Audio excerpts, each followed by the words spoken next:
Hello, कैसे हैं आप सब? ठीक, उम्मीद करता हूँ आप ठीक होंगे सब। तो चलिए इस वीडियो को शुरू करते हैं। इस वीडियो में हम देखेंगे कि ऑस्ट्रेलियन प्रोजेक्ट जो है वो किस तरह प्रोसीड करते हैं, किस तरह उसमें हम काम कर सकते हैं।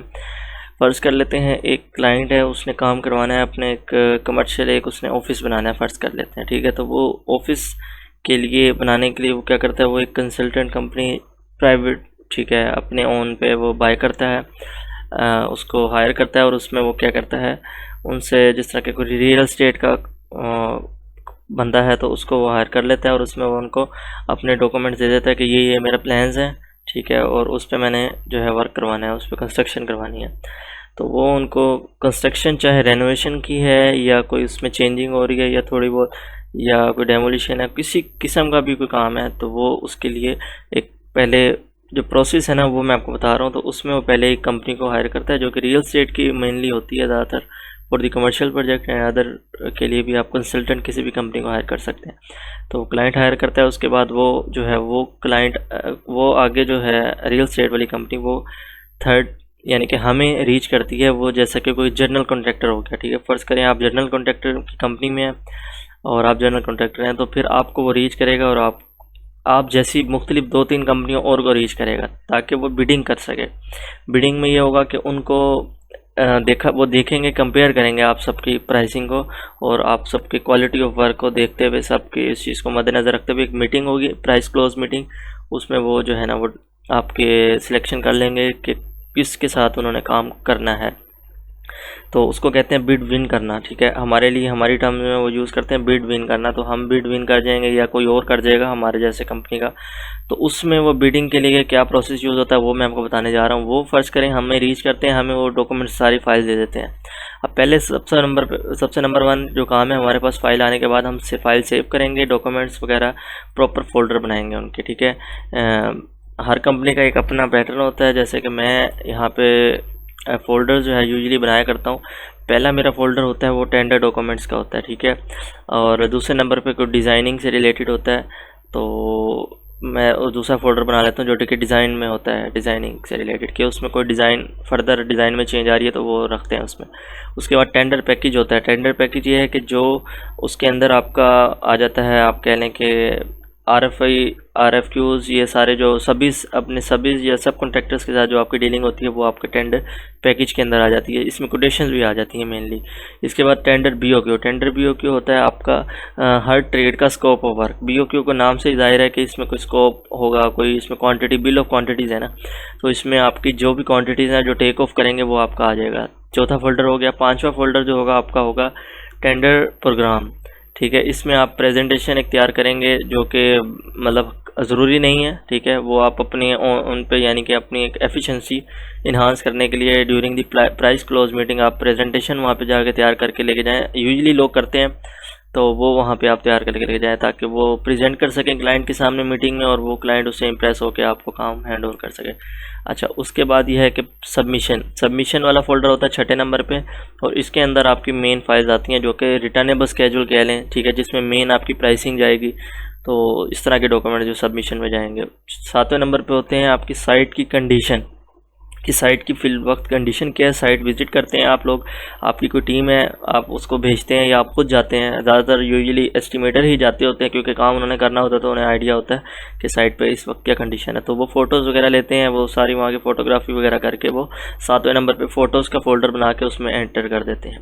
और हैंड ओवर आठवें नंबर पे है। हैंड ओवर ये होता है कि जब आप फ़र्ज़ करें आप एस्टिमेटिंग टीम में हैं और आप ही कंपनी में एक और टीम है जो कि जिससे आपने काम करवाना है, ठीक है, एग्जीक्यूट करवाना है, तो यानी कि जब आप बिड विन करने के बाद ये प्रोसेस होता है, हैंड ओवर वाला फोल्डर बनता है। और उसमें यह है कि जब आप बिड विन कर जाते हैं तो कंस्ट्रक्शन की जो टीम है आपकी, आपने उसको सारे डॉक्यूमेंट, सारे जो भी क्लाइंट के साथ आपकी बातचीत रही है during the process of bidding, ठीक है, वो सारी आपने उसमें सेव करनी है हैंड ओवर फाइल के अंदर। वो हैंड ओवर फोल्डर जो है वो आपने उनको मतलब आपने हैंड ओवर कर देना है, ठीक है, ताकि वो जो साइट की टीम है उनको आइडिया हो सके कि इसमें क्या जो है वो चेंजिंग आई हैं ड्यूरिंग दी बिडिंग, क्या डिज़ाइन चेंज है, क्या मतलब सारी चीज़ें उसमें आपको जो चीज़ें ज़रूरी हैं उनके जानने के लिए वो उनको बतानी है लाजमी, ठीक है। उसमें तो उसमें सारे डॉक्यूमेंट्स, नेसेसरी डॉक्यूमेंट्स भी आ जाते हैं सारा कुछ। तो ये तो होता है हैंड ओवर फोल्डर। ये टोटल फोल्डर बनते हैं। फोल्डर बनाने के बाद आप आ जाएँ अगले नंबर पे। आपका काम क्या होता है, सबसे पहले ये फोल्डर वाला काम तो इजी है, इसमें ऐसे मैंने आपको बता दिया, ये आपने सेव करके रखना है। एक इस तरह टेम्पलेट बना लें, अपना सैम्पल फोल्डर बना के उसको आपने कॉपी पेस्ट करते रहें तो हर प्रोजेक्ट के लिए वर्क कर लेगा आपके। ठीक हो गया। और पहले नंबर पे टेंडर डॉक्यूमेंट्स वाला जो इसमें फोल्डर है, उसमें आपने सारे जो भी आपके रिसीव डॉक्यूमेंट्स होंगे वो आपने रख लेने हैं। ठीक हो गया। और चाहे तो मेरा प्रोसेस ये होता है कि मैं डिज़ाइन के अंदर यूजुअली जो है अपने जो अपडेटेड होते हैं डॉक्यूमेंट्स, जो बाद में आने वाले या उसमें कुछ चेंजिंग हो रही होती हैं, जो नेसेसरी डॉक्यूमेंट्स होते हैं, वो अपने यूज़ के लिए वहाँ पे डिज़ाइन में रखता होता हूँ। बाकी आपकी अपनी मर्ज़ी है। अच्छा, इसके बाद है scope of work. Scope of work आपने देखना है कि उसमें किस किस ट्रेड का काम हो रहा है। ठीक है, कौन कौन सी ट्रेड जो है उस काम में इन्वॉल्व हो रही है। फ़र्ज़ करें आपका एक ऑफिस है, वो डेमोलिशन हो रही है, उसका तोड़ फोड़ हो रही है, वो एक पुराना ऑफिस तोड़ के नया ऑफिस बना रहे हैं। ठीक है, तो क्या होगा, उसमें डेमोलिशन आएगी, डेमोलिशन के बाद पार्टीशंस आएंगी, उसमें डोर्स आएंगी, सीलिंग आएंगी, उसमें हो सकता है आपके फ्लोरिंग भी दोबारा से रिन्यू हो रही हो, फ्लोरिंग के नीचे एसएस फ्लोर होता है, वो एसएस फ्लोरिंग भी चेंज हो रही हो, और उसमें सर्विसेज में थोड़ी बहुत चेंज आ रही हो सकता है। और हो सकता है उसमें कोई टॉयलेट या कोई इस तरह की चीज़ हो, किचन एरिया हो, कोई कैबिनेट्स वगैरह हो, वो रिमूव हो रहे हैं, जॉइनरी के आइटम्स आ सकते हैं, फर्नीचर आ सकता है, FF&D आ सकते हैं। ये तो सारी ये ट्रेड्स आपको जाननी है उसमें सबसे पहले कि कौन कौन सी चीज़ें इन्वॉल्व हो रही हैं। वो क्यों जाननी है, क्योंकि आपने एक तो एस्टिमेट करना है, लेकिन बिडिंग के लिए आपने मार्केट से असल रेट जो है वो लेने हैं। तो मार्केट क्या है, मार्केट में आपने काम जिससे करवाना है, तो मुख्तलिफ ट्रेडर्स होते हैं मार्केट में, सब जिसको हम पेटी ठेकेदार भी कहते हैं, तो सब हेडिंग्स सब कॉन्ट्रैक्टर्स होते हैं। ठीक है, उनको हम सबीज़ भी कहते हैं। तो सबीज़ को हमें रीच करना है और उनसे हमें कहना है कि जैसे कि डेमोलिशन के लिए मुख्तलिफ कुछ टीमें होंगी इस एरिया में, तो मैं उनको उस मार्केट में जो उस एरिया की होंगी, खासकर आपने ये बात याद रखनी है क्योंकि रेट जो है एरिया वाइज चेंज डिफरेंट होते हैं। तो जिस प्रोजेक्ट जहाँ पे हो रहा है प्रोजेक्ट, उस मार्केट के जो है उसके नियर अबाउट जितने भी आपके सबीज़ होंगे, रहने वाली कंपनियाँ होंगी, उन सब से आपको जो है कॉन्टैक्ट करना है और उनको आपने RFQ यानी कि रिक्वेस्ट फॉर कोटेशन, ठीक है, ये आपने उसको प्रॉपर सेंड करना है और उसको डॉक्यूमेंट शेयर करने हैं जो उसके रेलिवेंट डॉक्यूमेंट है। ठीक है, ये ना कीजिएगा कि सारे डॉक्यूमेंट्स भेज दें उसे, जैसे कि डेमोलिशन के लिए सिर्फ नेसेसरी कौन से डॉक्यूमेंट्स होंगे, आर्किटेक्चर के, और 2-3 कुछ पॉइंट्स जो डेमो से रिलेटेड, जैसे कि आपका PPR एक डॉक्यूमेंट होता है जो कि उसमें ख़ास प्रोजेक्ट की जो है ब्रीफ डॉक्यूमेंट होती है, समरी होती है कि उसमें करना क्या है आपने। तो उसके अंदर कुछ आइटम्स लिखे होते हैं कि फ़लाँ जगह पे फ़लाँ चीज़ मौजूद है, और ज़्यादातर डेमो गाइस के लिए ज़रूरी होती हैं साइट की कंडीशन, साइट पे क्या कंडीशन है, तो साइट फ़ोटोज़ भी उनको चाहिए होंगी, तो वो भी आपने देनी है। तो इस तरह की जो इंपॉर्टेंट चीज़ें हैं जो उन्हें उनके जानने के लिए ज़रूरी हैं, वो आपने उनको हैंड ओवर करनी है। सारे डॉक्यूमेंट्स उठा के दे देने से आपकी तो आसानी हो जाएगी, लेकिन यह है कि उनका टाइम ज़ाया होगा, और उनका टाइम हमें ज़ाया नहीं करना, क्योंकि जितना जल्दी वो हमें प्राइस ईज़िली सेंड कर सकेंगे और बेटर वे में सेंड करेंगे जिसमें सारे स्कोप कवर होंगे, तो उनको कंफ्यूज नहीं करना आपने। अगर वो कंफ्यूज हो गए तो समझ लें कि आप बिड नहीं जीत सकते, क्योंकि वो जब स्कोप ही गलत कवर करेंगे, ठीक है, तो वो आपके लिए वो मसला रहेगा और वो आप बिड का भी विन नहीं कर सकते, और अगर विन कर भी जाए तो आपको लॉस होगा उसमें, क्योंकि वो प्रॉपर कवर नहीं होंगी उसमें चीज़ें। ठीक हो गया, तो ये चीज़ों का बातों का ध्यान रखना है आपने। हर ट्रेडर को उसके रेलिवेंट डॉक्यूमेंट आपने सेंड करने हैं, इसमें थोड़ा टाइम लगेगा, लेकिन इसके लिए इससे आपको भी आसानी हो रहेगी, बाद में आपको पता लगा रहेगा कि किस ट्रेड के लिए जब टेक ऑफ मैं करूँगा तो वो कहाँ से मुझे उसको असेस करना है। ठीक हो गया, तो स्कोप जानना है, फिर RFQ सेंड करने। RFQ सेंड करने के लिए हमारे पास मुख्तलिफ तरीके होते हैं। ईमेल कर देने सिंपल, ठीक है, ईमेल वो आपको ऑस्ट्रेलिया की जो है मुख्तलिफ वेबसाइट्स भी हैं, जैसे ये एक वेबसाइट है, ठीक है, तो इसके ज़रिए मैं इसमें अप्रोच करता हूँ, ठीक है, इसमें वर्क करता हूँ। तो इसमें आप डायरेक्ट जो है ना प्रोजेक्ट के डॉक्यूमेंट्स भी फाइल सेव कर लेते हैं, और वहीं से प्रोजेक्ट के डॉक्यूमेंट भी आप 1 बाय 1 शेयर कर देते हैं उनको, और वहीं से इनवाइट सेंड कर देते हैं। जैसे कि एक ईमेल का प्रोसेस होता है, ईमेल वाला प्रोसेस ये है कि सबको आपने एक एक करके उसके लिखना है, BC करना है, ठीक है। जैसे कि फ़र्ज़ करें मैं आपको ये देखें, ईमेल में आप क्या करेंगे, आप अपनी तरफ से भेजेंगे और किसको जाएगा, CC, इसको BC करेंगे। BC में ये है कि सारे डेमोलिशन के एक ही ट्रेड के बंदे सारे आप रख देंगे। उसमें ये है कि एक कंपनी को दूसरी कंपनी का नहीं पता होगा। ये BC में लिखने का मतलब होता है ये सिर्फ आपको नज़र आएगा कि किसको आपने सेंड किया है, ठीक है, ये आपको पता होगा ईमेल करने का तरीका। इसमें आपको सिर्फ पता रहेगा कि किस कंपनी को आप भेज रहे हैं, लेकिन बाकी कंपनियों को एक दूसरे का नहीं।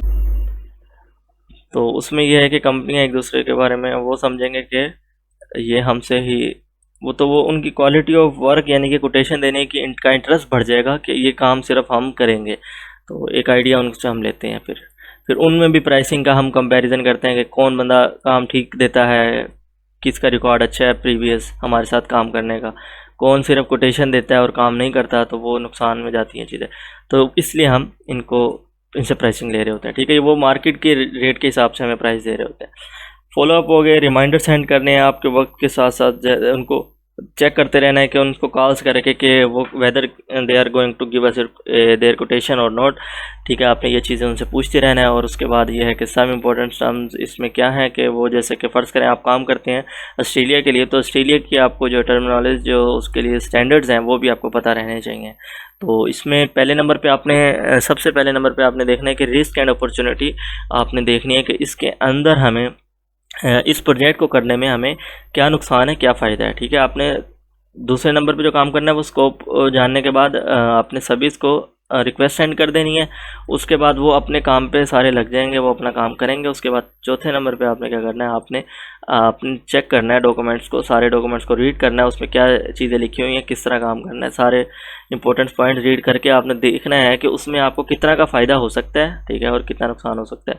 और फ़ायदा नुकसान मैं आपको किस सेंस में कह रहा हूँ, फ़ायदा नुकसान इस सेंस में कि एक आइटम, कोई भी आइटम आप ऐसा देखें जिससे आपकी प्राइसिंग इफ़ेक्ट हो सकती है, ठीक है, आपकी प्राइस वैल्यू बढ़ सकती है या कम हो सकती है, वो चीज़ आपने नोट करनी है। और वो चीज़, वो आइटम आपने वो चीज़ हाईलाइट करके मेंशन करनी है आपने। इसमें रिस्क एंड अपॉर्चुनिटी मैट्रिक्स एक होता है, ठीक है, आपने ये बनाना है और ये अपने कंपनी को सबमिट करवाना है ताकि कंपनी उस पे उस हिसाब से काम कर सके कि इसमें हमें कितना फ़ायदा है, उस पर कितना फोकस करना है हमने उस बिड पे, ठीक है।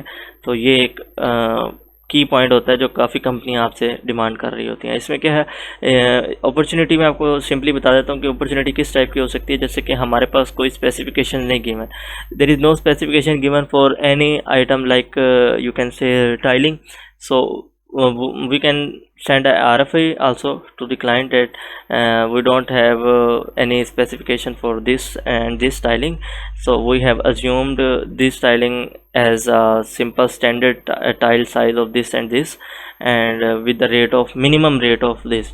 तो इसमें की पॉइंट क्या है, आपने RFQ सेंड करना है, सॉरी RFI सेंड करना है, ठीक है, रिक्वेस्ट फॉर इन्फॉर्मेशन क्लाइंट को फ़ौरन। और दूसरे नंबर पे आपने वो पॉइंट नोट कर लेना है कि फ़लाँ जगह पे एक चीज़ की जो है वो स्पेसिफिकेशन हमें गिवन नहीं थी और वो जो है स्पेसिफिकेशन में भी बहुत महंगी भी पड़ सकती है, हमें बहुत सस्ती भी पड़ सकती है।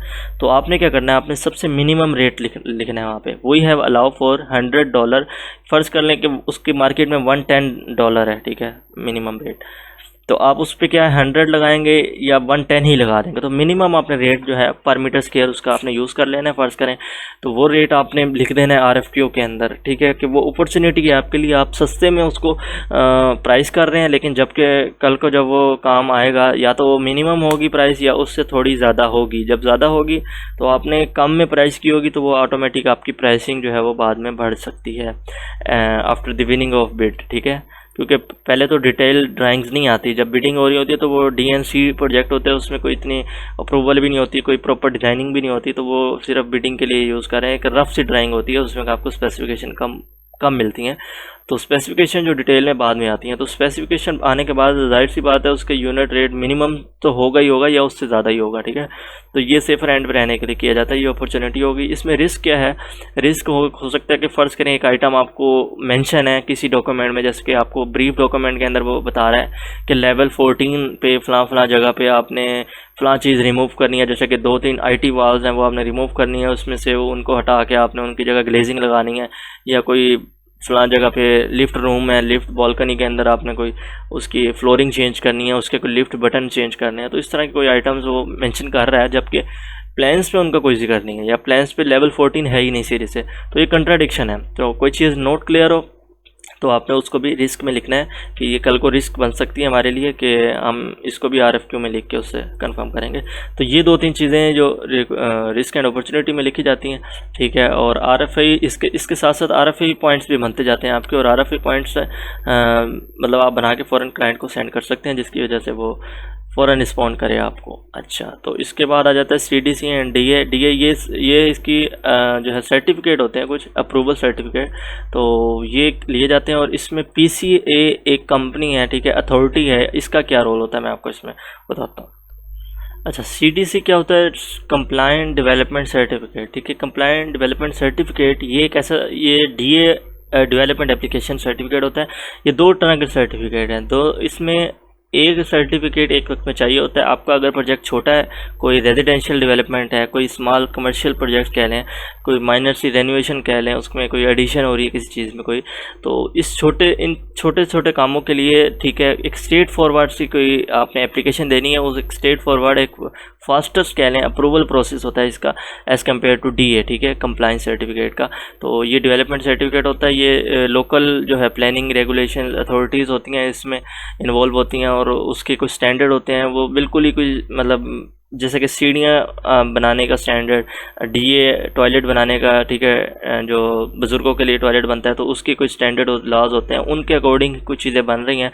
तो वो बिल्कुल हर किसी को स्टैंडर्ड पता होते हैं, तो वो लोकल अथॉरिटीज़ भी उनको चेक करके अप्रूव कर सकती हैं, जब तक उसमें कोई माइनर सी कोई रिस्क ना हो। ठीक है, बहुत बड़ा मेजर रिस्क ना हो, कोई कॉम्प्लेक्स उसमें कोई प्रोजेक्ट ना हो, छोटा इजी सा प्रोजेक्ट हो, तो उसके लिए CDC सर्टिफिकेट लिया जाता है, जो कि ये अप्रूवल होता है कि अब इसमें इस अप्रूवल के बाद आप फ़ौरन से काम को स्टार्ट करवा सकते हैं। ठीक है, वो उनसे अप्रूवल क्या लेते हैं कि ये काम हम ऐसे करने जा रहे हैं, क्या आप इसकी इजाज़त देते हैं?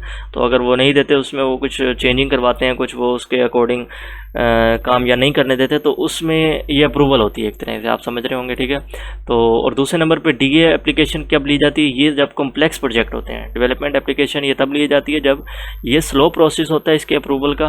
ठीक है, जब आप डिज़ाइन कुछ ख़ास चेंजिंग कर रहे हो, ठीक है, और उसमें कोई स्टैंडर्ड जो है वो आपके लॉज कोडिंग वगैरह जो वो चेंज हो रही हो, कुछ स्टैंडर्ड आप जिस तरह के, इसका एक लॉन्ग प्रोसेस कह लें होता है। ठीक है, और कह लें कि ये बड़े बड़े प्रोजेक्ट्स के लिए यूज़ होता है कि जब कभी आपको किसी ज़मीन की में चेंजिंग करनी पड़ रही हो, कोई प्लानिंग इशू आ रहे हो कॉम्प्लेक्स किस्म के, और इसको आप कह सकते हैं कि बहुत ज़्यादा बड़ी कंस्ट्रक्शन हो रही हो, कुछ सेंसिटिव एरिया में कंस्ट्रक्शन कर रहे हो आप, तो जैसे कि इसमें मेनली मैं आपको अगर कह सकूं तो ये कह लें कि आप रिस्क होता है। ठीक है, आप फ़र्ज़ करें आप एक बालकनी एरिया है, ठीक है, बहुत बड़ी बिल्डिंग है कुछ 34 फ्लोर की, तो 34 फ्लोर में से आप किसी भी फ्लोर पे अगर खड़े होकर काम करते हैं तो उसमें चांसेस हैं कि बालकनी पे अगर आप काम कर रहे हैं, फ़र्ज़ करें आप आउटर एक्सटीरियर पेरीमीटर वॉल पे कर रहे हैं, पेंट वगैरह कोई रेंडर कर रहे हैं, तो उसके लिए आप जो अपने लेबर को लगाएंगे तो ड्यूरिंग दी वर्क वो कमर्शियल एरिया वो रनिंग में रहेगा, कोई नीचे गाड़ियाँ गुजर रही होंगी, ऊपर पेंट कर रहा होगा ब्रश, हो सकता है उसका मे बी ब्रश गिर जाए, वो खुद गिर जाए। ठीक है, ये बहुत किस्म के रिस्क होते हैं इस तरह की जगह पर काम करने के लिए। तो इस तरह के जब वर्क इन्वॉल्व होता है जो कि आपको रिस्क में डाल दे, जो कॉम्प्लेक्सिटी आ जाए उसमें, और उसमें फिर मुख्तलिफ जो है अथॉरिटीज़ इन्वॉल्व होती हैं कि वो रिस्क को कम किया जाए, उसके स्टैंडर्ड को बिल्कुल एग्जैक्ट फॉलो किया जाए, तो उसके लिए वो इजाज़त देना कि काम स्टार्ट कर दिया जाए फ़ौरन, तो वो फ़ौरन से जो है ना वो उसकी अप्रूवल नहीं आती, उसमें काफ़ी अथॉरिटीज़ को इन्वॉल्व करके उसको प्रोसेस को थोड़ा स्लो कर दिया जाता है, तो उसकी अप्रूवल थोड़ी लेट हो सकती है। तो ये दो तरह के अप्रूवल होते हैं जो आपको लिए जाते हैं आपसे। ठीक है, इसके बाद ही आप काम स्टार्ट कर सकते हैं। अच्छा, अब ये अप्रूवल लेगा कौन? ये अप्रूवल आप नहीं लेंगे, आपकी कोई मतलब आपकी कोई जो कंस्ट्रक्शन करवाने वाली कंपनी वो नहीं लेगी। इसमें आप लोग एक कंपनी को हायर करेंगे, एक अथॉरिटी को हायर करेंगे जो कि उन्हीं के ऑस्ट्रेलिया की अथॉरिटी के, जो कि प्रिंसिपल सर्टिफाइंग अथॉरिटी। ठीक है, ये समझ लें कंस्ट्रक्शन कंसल्टेंट भी होती है, तो ये PCA इसको कहते हैं। ठीक है, मैंने आपको यहाँ पे PCA लिखा है। PCA का रोल क्या होता है, ये क्या करता है, ये इन जो है वो इसकी अप्रूवल लेता है पहले। ठीक है, इसकी अप्रूवल जब आ जाती है उसके बाद इसका काम जो स्टार्ट होता है, ये फिर C एंड OC ये कुछ सर्टिफिकेट हैं, ठीक है, इनको ये आपको लेके देता है।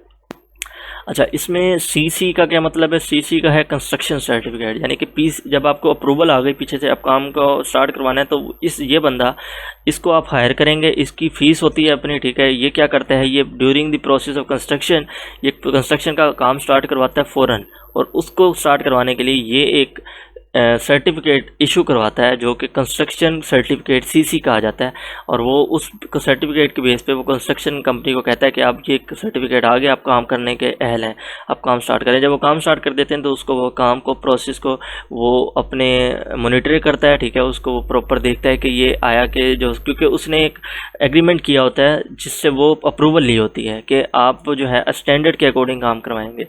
अथॉरिटी होती है ना वो भी, तो वो अपनी निगरानी में जो है काम को सरंजाम करवाता है, और उसमें ये है कि सारे कोड स्टैंडर्ड्स फॉलो करवा रहा होता है, और कहीं जहाँ फॉलो नहीं होते वहाँ वो काम रुकवा भी सकता है। तो ये एक तरह की अथॉरिटी होती है जो आपको हायर करनी पड़ती है। ठीक हो गया। अच्छा, ये सीसी काम हो गया, इसने कंस्ट्रक्शन सर्टिफिकेट ले लिया। अब उसके बाद काम एंड भी हो गया फेजेस, कुछ फेजेस में। और उसके बाद क्या है, ओसी क्या होता है? ओसी होता है ऑक्यूपेंसी सर्टिफिकेट। जब प्रोजेक्ट कंप्लीट हो जाता है, the PCA is going to issue and a certificate called as occupancy certificate, and this is the final certificate which we have to give to the client for the that the building is safe and now suitable for the occupation। ठीक है, तो हमें बस ये इसको ensure करना होता है कि काम हो चुका है, अब ये सर्टिफिकेट हमें मिल चुका है, और ये आप हैंड ओवर कर सकते हैं, ये बिल्डिंग को अलाउ कर सकते हैं कि इसमें अब लोग रह सकते हैं जिस काम के लिए, यानी कि इसको यूटिलाइज कर सकते हैं बिल्डिंग को। बस ठीक हो गया। तो ये एंड होता है आखिरी, तो ये सर्टिफिकेट भी यही आपको इशू करवा के देता है। अच्छा, इसके बाद होता है पी रिव्यू। पी रिव्यू क्या होता है? ये एक तरह का रिव्यू होता है डिज़ाइन का, जो कि दूसरी कंपनी से करवाते हैं। फ़र्ज़ करें आप सर्विसेज की कंपनी है एक, ठीक है, जैसे कि कोई, मैं आपको दिखाता हूँ। अच्छा, अभी इसमें आप देखें, ये सर्विसेज ड्राइंग है मेरी। सर्विस किसने डिज़ाइन की है? ये मुझे जब बिडिंग के वक्त कोई प्लान मिलता है तो वो इस तरह का होता है, उसमें यहाँ पे वो कंपनी का नाम अपना मेंशन करते हैं जो उसको डिज़ाइन करने, यानी कि उसको प्लान करने वाली है, जिसने उसको उसकी इनिशियल जो है डिज़ाइनिंग की है। ठीक है, जिसके इनिशियल प्लान जो मुझे आए हैं वो किसने बनाए हैं? वो इस कंपनी ने बनाए हैं, जो कि इवोल्व इंजीनियरिंग के नाम से है। ये कंसल्टेंट कंपनी होती है। ठीक है, इसी को आपके पास दो चांसेस हैं। आपने क्या करना है, आपने कंपनी से डिज़ाइन प्रॉपर करवाना है, यानी कि जब आप फ़र्ज़ करें बिड विन करते हैं, तो बिड के दौरान आपको फ़ीस बतानी होती है कि मुझे जो है डिज़ाइनिंग करवानी है प्लान की, तो डिज़ाइनिंग भी आपने ही करवानी होती है, वो भी क्लाइंट नहीं करवाता।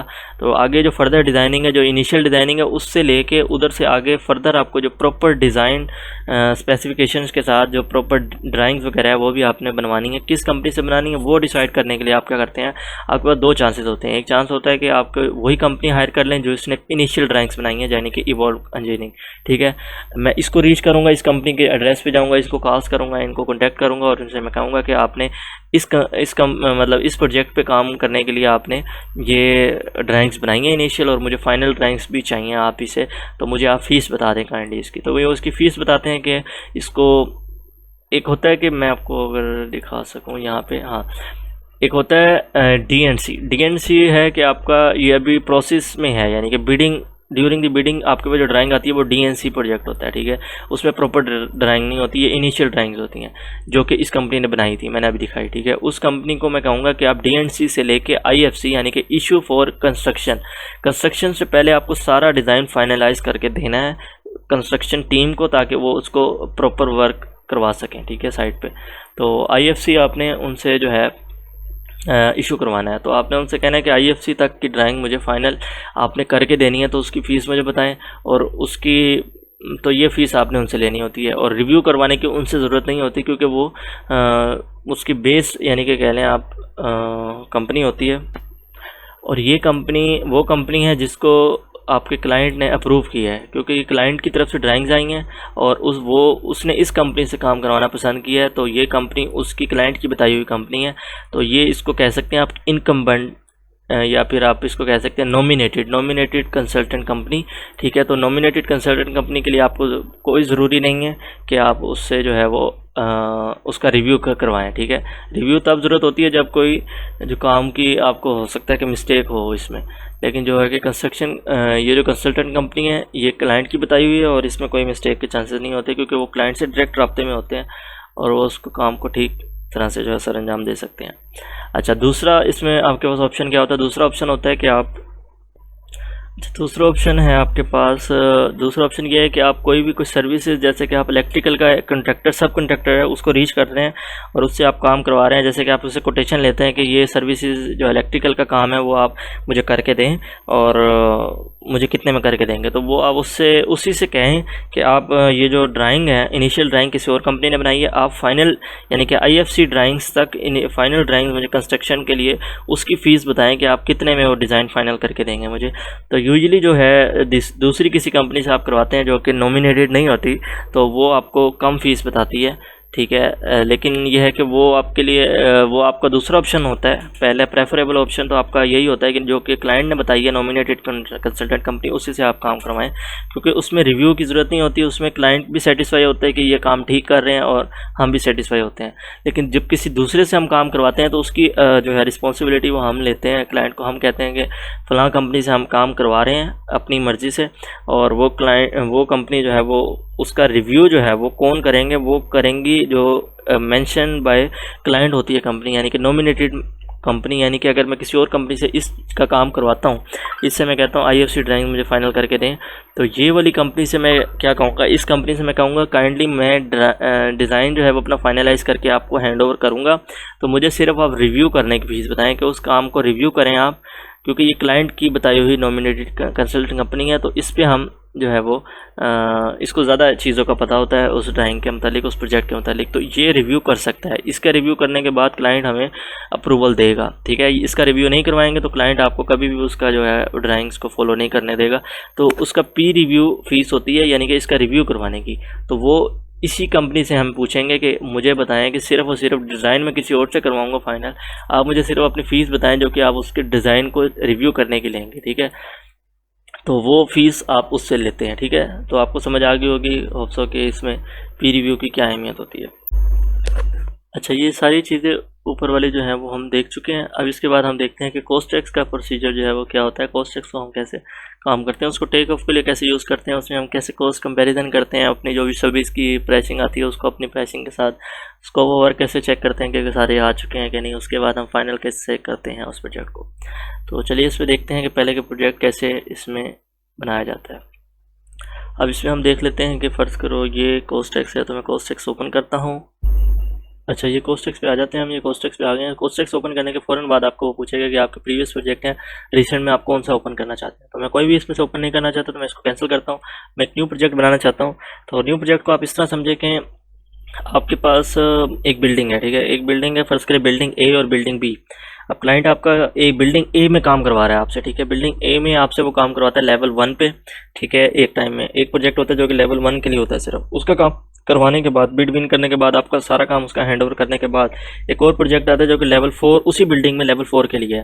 तो उसमें यह है कि आप इसमें बिल्डिंग्स पहले बनानी पड़ती हैं कि किस बिल्डिंग पे काम कर रहे हैं। पहले बिल्डिंग बनाएंगे, फिर उसके बाद उसके अंदर न्यू प्रोजेक्ट बनाएंगे कि उस बिल्डिंग के अंदर कहाँ पे काम हो रहा है। तो 2 दफ़ा इसमें न्यू प्रोजेक्ट क्रिएट करना होता है। वो मैं आपको बताता हूँ किस तरह करना होता है। जैसे कि फ़र्ज़ करें यहाँ पे आप गए न्यू में, फाइल में गए और यहाँ पे न्यू प्रोजेक्ट है। इस न्यू प्रोजेक्ट का मतलब है न्यू बिल्डिंग, ठीक है। आप इस तरह समझे कि न्यू प्रोजेक्ट नहीं है ये, इसका मतलब है न्यू बिल्डिंग, कि कौन सी बिल्डिंग बनाने जा रहे हैं आप। तो न्यू प्रोजेक्ट पे गया, यानी कि न्यू बिल्डिंग बनाने जा रहा हूँ मैं। तो न्यू बिल्डिंग के लिए वो मेरे से पूछेगा कौन सी बिल्डिंग है। फ़र्ज़ करो बिल्डिंग मेरी है कोई ऑस्ट्रेलिया में कहीं भी लोकेट करती है, तो मैं बिल्डिंग का नाम फ़र्ज़ करें बिल्डिंग ए लिख देता हूँ, या टेस्ट बिल्डिंग, ठीक है। मैं टेस्ट बिल्डिंग लिख देता हूँ, ये एक बिल्डिंग का नाम है।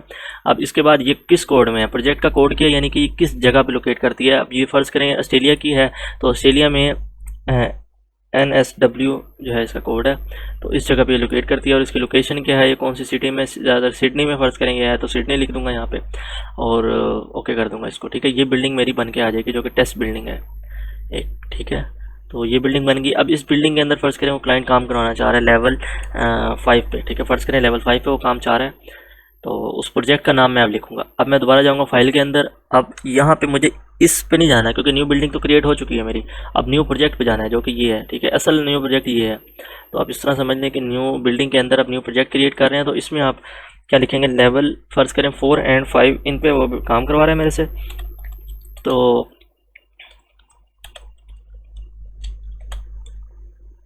ठीक है, तो ये हो गया। इसका नाम फ़र्ज़ करें जो भी नाम है प्रोजेक्ट का वो लिख दिया। अब उसके बाद प्रोजेक्ट का कोड होता है, कोई भी कोड आप सेलेक्ट कर लें। जैसे कि फ़र्ज़ करें ये कौन से नंबर का प्रोजेक्ट है, आप इस तरह ही कर सकते हैं। इसमें कोई 1 2 3, ठीक है। ये कोई बिल्डिंग का कोड है, आपने एक स्टैंडर्ड कोड दे दिया ताकि कल को आप लोकेट कर सकें इसको। और इसमें यहाँ पे जो आती है, यहाँ पे वो बिल्डिंग का नाम आएगा जिस बिल्डिंग में आप ये काम कर रहे हैं। कौन सी बिल्डिंग थी मेरी, वो टेस्ट बिल्डिंग थी, ठीक है। ये टेस्ट बिल्डिंग, ठीक है। टेस्ट बिल्डिंग आ गई, ये मैंने क्रिएट की थी। उस बिल्डिंग में काम हो रहा है, किस लेवल पे हो रहा है वो सारा आ गया, ठीक है। ये प्रोजेक्ट है और ये बिल्डिंग का नाम है।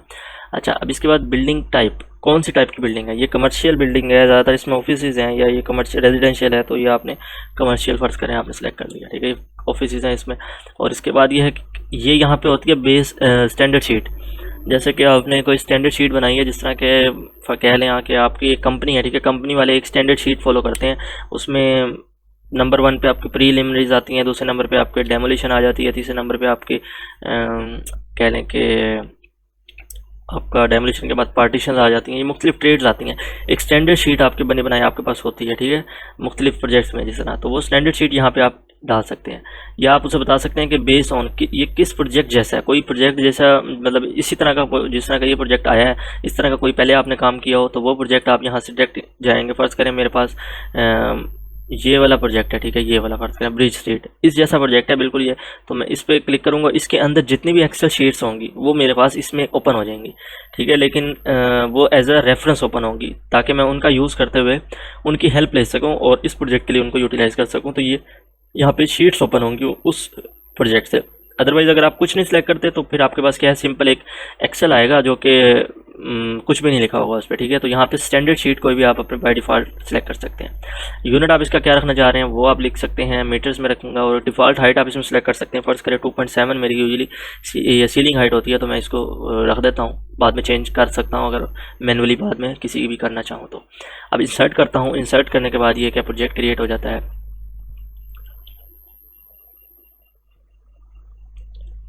ठीक हो गया। अच्छा, अब प्रोजेक्ट क्रिएट करने के बाद मैं यहाँ पे ड्राइंग्स में आता हूँ, तो मुझे ड्राइंग्स यहाँ पे कुछ भी नज़र नहीं आ रही। वर्कबुक पे जाएँ तो आपको यहाँ पे शीट्स भी नज़र नहीं आ रही। शीट्स भी आपने, क्योंकि जो प्रोजेक्ट स्टैंडर्ड शीट्स मैंने आपको बताया था वो आपने नहीं डाली, तो यहाँ पे कुछ भी नहीं है, ब्लैंक है। तो यहाँ पे आपको एक शीट स्टैंडर्ड खुद से ऐड करनी पड़ेगी, जो कि बिल्कुल ही सिंपल होगी।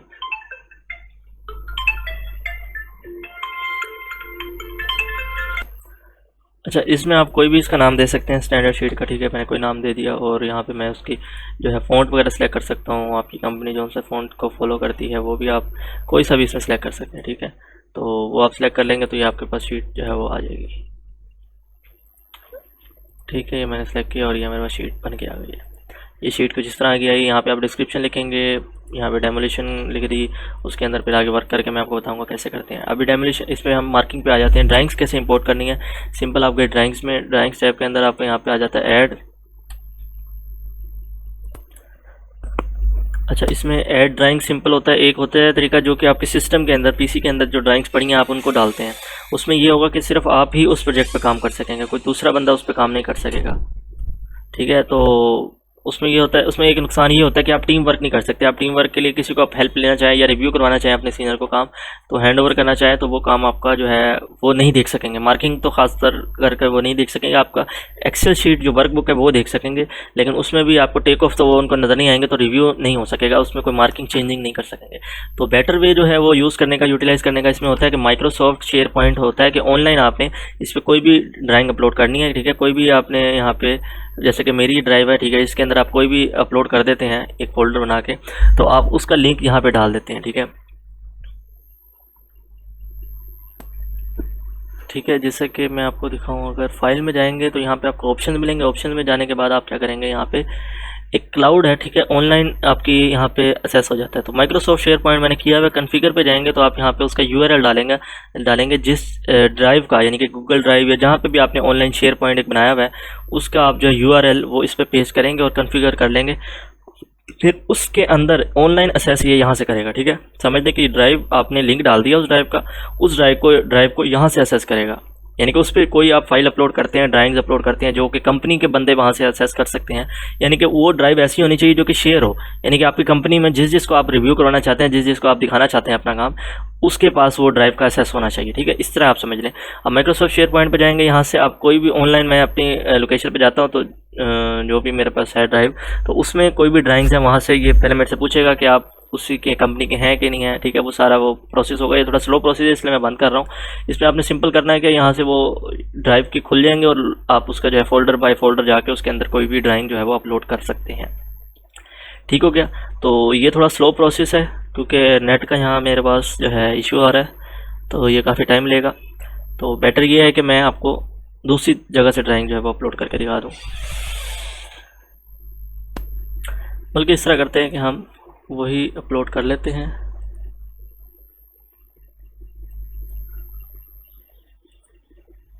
जहाँ से ऑनलाइन ही अपलोड कर लेते हैं ताकि वो प्रोसेस भी जो है वो समझ आ सके।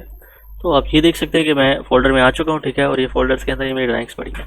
अब इसमें से मैं कोई एक ड्राइंग मैं चाहूँ तो सारी शिफ्ट दबा के सारी सिलेक्ट करके ओपन कर सकता हूँ, लेकिन मैं जो है वो फिल वक्त एक कर लेता हूँ ओपन। कोई सी भी ये फिनिश प्लान कर लेते हैं, इस पर मार्किंग ईजिली हो जाएगी हमारी। तो बस मार्किंग करके दिखाना है आपको मेन मकसद। तो टेस्ट है हमारा, ये आज टेस्ट ड्राइंग है बस।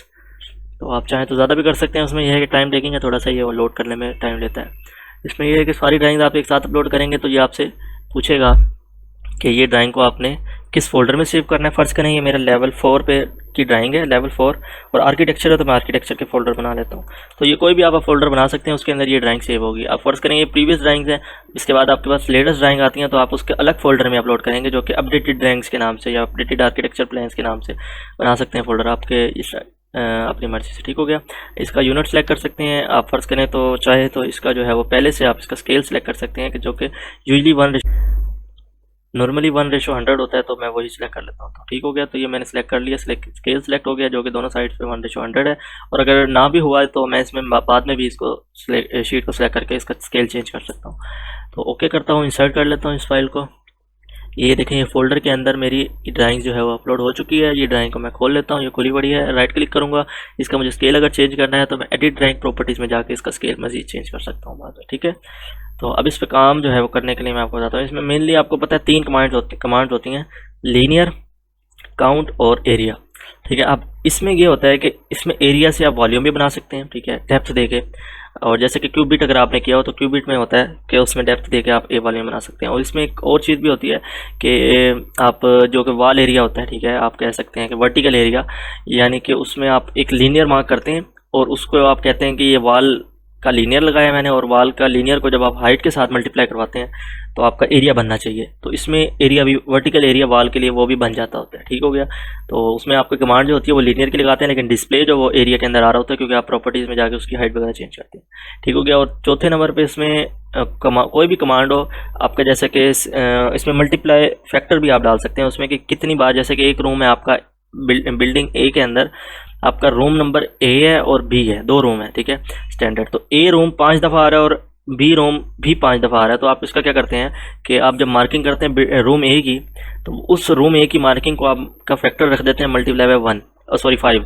ठीक है। तो वो एक रूम की मार्किंग करते हैं आप बस, उसके बाद आपको सबकी मार्किंग नहीं करनी पड़ती और आप सिर्फ फैक्टर रख देते हैं उसके अंदर 5 का, तो वो मल्टीप्लाई बाय यानी कि हो जाता है, टोटल क्वांटिटी आपको सही आती है, 5 रूम्स की आ जाती है। ठीक है। तो ये मल्टीप्लाई फैक्टर भी इसमें इन्वॉल्व होता है। तो चलिए इसके बाद इसकी मार्किंग देखते हैं। अच्छा, इसकी मार्किंग के लिए फिर आपने करना क्या है, आपने यहाँ से डायमेंशंस पे आ जाना है। डायमेंशंस में आते ही आपके पास 2 आपको तरीके मिलते हैं, एक पॉइंट टू पॉइंट मूव करने का मार्किंग के लिए, और एक सिंपल लाइन पॉली लाइन जो है ना वो, उसकी मदद से आप मार्किंग कर सकते हैं। तो फ़र्ज़ करें मुझे ये आपको एरिया देख लेते हैं इसी रूम का, ये आपने मार्क करना है। ठीक है। ये एग्जिस्टिंग FF फिनिश है कोई फ्लोर की, तो ये मैंने मार्क करनी है। तो इसके लिए मैं क्या करूँगा, 2 तरीके हैं मेरे पास, पॉइंट टू पॉइंट और इसकी दूसरा पॉली लाइन वाला। तो पॉली लाइन वाला मेथड जो है वो मुझे ज़्यादा ईजी लगता है, तो उसको देख लेते हैं किस तरह करते हैं। तो आप उसके लिए आप यहाँ पे जाएंगे ऐड डायमेंशन में, ऐड डायमेंशन ग्रुप, कौन सी मार्किंग करनी है वो बताएंगे, उसे नाम लिखेंगे, फ़र्ज़ करें FF1 फिनिश है, फिनिश का कोड आ गया। अब इसके बाद इसमें भी जो है आपका फ़ोल्डर आता है। फ़ोल्डर क्या है, फ़ोल्डर यानी कि किस जगह पे आपने ये कौन सी फिनिश है। तो फ्लोरिंग का मैं टेक ऑफ कर रहा हूँ, तो मैं फ्लोरिंग लिख देता हूँ। फ़र्ज़ करें फ्लोरिंग लेवल 4 पे है, तो मैं इसके लिए जो है वो, इसके लिए मुझे यहाँ पे स्लैश डालना होगा, स्लैश, जैसे कि ये फ्लोरिंग के अंदर सब इसकी हेडिंग क्या है, ये स्लैश डाली मैंने, ठीक है। स्लैश के बाद इसमें ये फ़र्ज़ करें लेवल 4 है, लेवल 4 में भी ऑफिस नंबर 1 है, ठीक है। तो जिस तरह आपने इसकी मार्किंग की डिवीजन करनी है, फ़र्ज़ करें आप पर एरिया कर रहे हैं, पर रूम कर रहे हैं, समटाइम इस तरह होता है कि सेपरेबल पोर्शन होते हैं एक ही लेवल के ऊपर, वो आपको मुख्तलिफ प्रोजेक्ट, मतलब उसको वो सेपरेट कर देता है, प्रोजेक्ट को भी सब डिवाइडेड कर देता है उसके अंदर। फ़र्ज़ करें आपके सेपरेबल पोर्शन है, रिटर्नेबल स्केड्यूल होता है ना मेन तो आपके पास, जैसे कि फ़र्ज़ करें कोई रिटर्नेबल स्केड्यूल गिवन है आपके पास, और लेवल 4 पे आपका काम है, टोटली लेवल 4 में 3 ऑफिस हैं और 3 ऑफिस को वो अलग अलग उसकी प्राइसिंग लेना चाह रहा है आपसे। तो वो रिटर्नेबल स्केड्यूल में भी ऑफिस 1 होगा, उसकी प्राइसिंग अलग से हो रही होगी, ऑफिस 2 उसकी अलग से हो रही होगी। तो टेक ऑफ भी आपको अलग से चाहिए उन सबके, ठीक है। तो टेक ऑफ इकट्ठे करके आप बाद में सेपरेट तो नहीं कर सकते ना, ये बड़ा मुश्किल हो जाता है। तो उसमें उस केस में आपको जो है फ्लोर उसकी मार्किंग ही जो है वो सेपरेट करनी होगी। तो उसके लिए आप इस तरह करेंगे ताकि आपको याद रहे कि फ्लोरिंग किस एरिया की है, लेवल 4 पे ऑफिस नंबर 1 की है। तो इस तरह मैं मार्किंग करता हूँ। बाकी जैसे आपको इजी लगे आप उस तरह मार्किंग कर सकते हैं। एरिया मार्क करना है तो एरिया है, काउंट करना है तो काउंट है, लीनियर है तो लीनियर, वॉल्यूम करना है तो वॉल्यूम। अब इसमें और स्टैंडर्ड कोई भी चीज़ आपने इसको चेंज नहीं करना, और चाहे तो कलर चेंज कर सकते हैं, अदरवाइज इंसर्ट करें और आपको दो कमांड्स मिलेंगे यहाँ पे। दो तरीके से आप मार्किंग कर सकते हैं। Point two point, point two point ये है कि एक पॉइंट ये इधर गया, दूसरा पॉइंट यहाँ पे, तीसरा पॉइंट यहाँ पे, इस तरह, ठीक है। और इस तरह करके आप इसको एंड, फर्ज करें यहाँ पे एंड करना है मैंने, तो मैं एंटर कर दूंगा इधर जाके, तो ये हो गया कंप्लीट, ठीक है। अब इसी को मैं अगर दूसरे तरीके से आपको करके दिखाऊँ, ये मैं करता हूँ डिलीट। अच्छा, ये मार्किंग है, आप इसमें बाद में एक्सटेंड इसको चेंज करना चाहें इसका, तो वो कैसे करेंगे, ये जैसे कि अब यहाँ पे आपने इस पे गए, इस लाइन को मैं इसको एक्सटेंड करना चाह रहा हूँ, तो इस पर मैं क्लिक करता हूँ और ये ऐसे बाहर आ जाएगी लाइन, ठीक है। तो इसको आप चाहें तो इस तरह एक्सटेंड भी कर सकते हैं, मतलब ये बाद में इस तरह मूव होती हैं इसकी लाइंस वगैरह। बहरहाल इसको हम देख लेते हैं। ये डायमेंशन आपने मार्किंग की है, इसकी डायमेंशन आपको यहाँ मिलेंगी, ठीक है। सेक्शंस यहाँ मिलेंगे। जो मार्किंग नंबर 1 मेरी जो है वो ये पूरी है, तो ये मैं यहाँ से डिलीट कर देता हूँ। मैं पूरी मार्किंग डिलीट नहीं कर रहा, मार्किंग का वो जो लेबल रहा है वो रहेगा। जैसे कि ये लेबल पड़ा है मेरे पास, लेकिन इसमें टेक ऑफ जो है वो 0 हो गया। टेक ऑफ यहाँ पे मिलेंगे आपको, मैंने डिलीट कर दिया, ठीक है। अब मैं दूसरे तरीके से टेक ऑफ करके दिखाता हूँ इसी का। तो वो लाइन पॉली लाइन है, पॉली लाइन में क्या आपको लाइन सेलेक्ट करनी है, और ये वाली लाइन से होते हुए मुझे दूसरी लाइन ये वाली एक रखनी है, दूसरी लाइन ये हो गई, तीसरी लाइन मुझे ये रखनी है। कंट्रोल Z करते हैं, और ये गलत हो गया हमसे, दूसरी लाइन ये वाली है। तो ये लाइन देखें आपस में मीट कर रही है, ठीक है। ये लाइन आपस में ऑटोमेटिक मिला देता है इसको, तो ये पॉली लाइन होता है। अब इस प्रीवियस लाइन और इस लाइन के दरमियान जो ये ग्रीन ग्रीन शो हो रहा है, इट मीन्स कि ये दोनों जहाँ पे आपस में परपेंडिकुलरली 90 के एंगल पे मिलेंगी, वहाँ पे ये वहाँ से पॉइंट इसका मूव कर जाएगा, ठीक हो गया। और इस तरह मैं इसको मार्किंग कर लेता हूँ, तो और इसका मैं एंटर करूँगा तो ये सिंपल देखें क्लोज हो गया। तो ये एरिया का दूसरा मेथड है। अब इसी तरह मैं लीनियर लगाना चाहूँ तो मैं यहाँ से जाऊँगा, ऐड डायमेंशन ग्रुप करूँगा, ठीक है। और एक और चीज़ बताता हूँ, इसमें अगर आपने नेगेटिव यानी कि फ़र्ज़ करें ये कॉलम निकालना है, तो उसके लिए आप नेगेटिव पे जाएंगे, तो यहाँ पे आप नेगेटिव में इसकी मार्किंग करेंगे। और वो भी आप चाहें तो पॉइंट टू पॉइंट और दोनों तरीके से कर सकते हैं। मैं हमेशा ये वाला फॉलो करता हूँ, मुझे ये ज़्यादा ईजी लगता है। तो इसमें आपको ज़रा इस तरह पॉइंट टू पॉइंट जाना पड़ेगा। इसमें सर्कुलर की कमांड जो है वो नहीं होती, तो इसमें आपको पॉइंट टू पॉइंट इस तरह ही मूव करना होगा, ठीक हो गया। तो कुछ इसमें जो है ये चीज़ टाइम टेकिंग भी है, लेकिन आप इसको करेंगे तो आपको समझ आ जाएगी ये।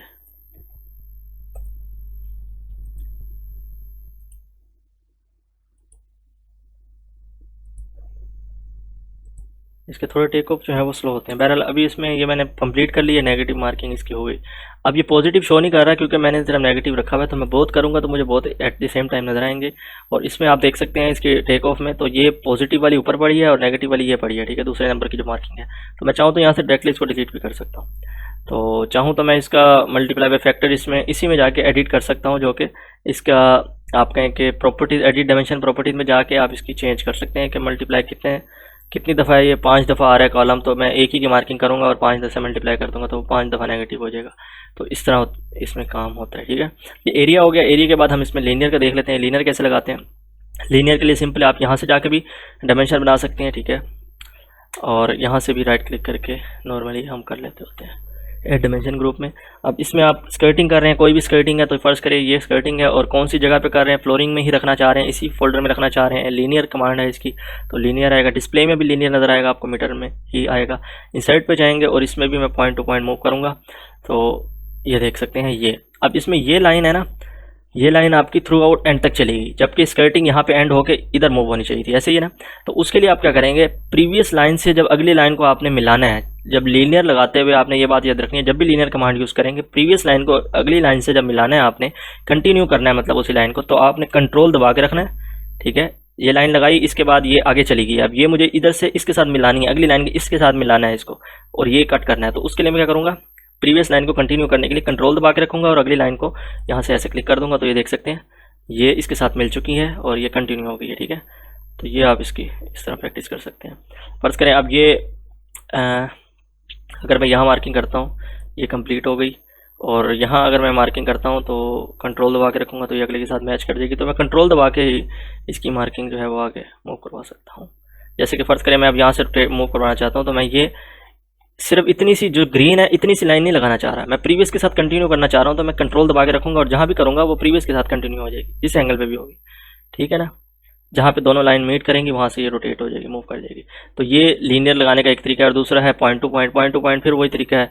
ये मुझे थोड़ा ईजी नहीं लगता और मैं ये करता भी नहीं हूँ प्रेफरेबली। तो जिस तरह एक लाइन लगाई तो अगली लाइन लगाने के लिए मुझे अगली यहाँ से कंट्रोल दबा के रखना है और ये अगली लाइन उसके साथ ही कंटिन्यू हो जाएगी। अदरवाइज़ आपको दोबारा से एक लाइन लगानी पड़ेगी, सिंगल लाइन। तो ये पॉइंट टू पॉइंट इस तरह मैं मूव कर रहा हूँ, ठीक है। ये देख सकते हैं कंट्रोल दबाया हुआ मैंने और मैं पॉइंट टू पॉइंट जा रहा हूँ, अगली लाइन से पिछली लाइन मिल रही है।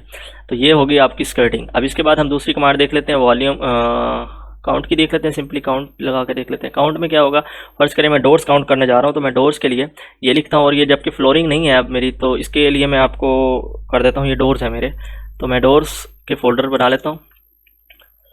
ठीक हो गया, डोर्स का फोल्डर बन गया और लेवल 4 का ऑफिस 1 है, तो ओके हो गया। ये मतलब मेरा तरीका है, बहरहाल आपका जैसे भी को समझ आए। इसका मेजरमेंट कौन सी होगी, काउंट है आपकी। इनसाइड पे जाएंगे और ये डोर्स का काउंट लगा लें आप।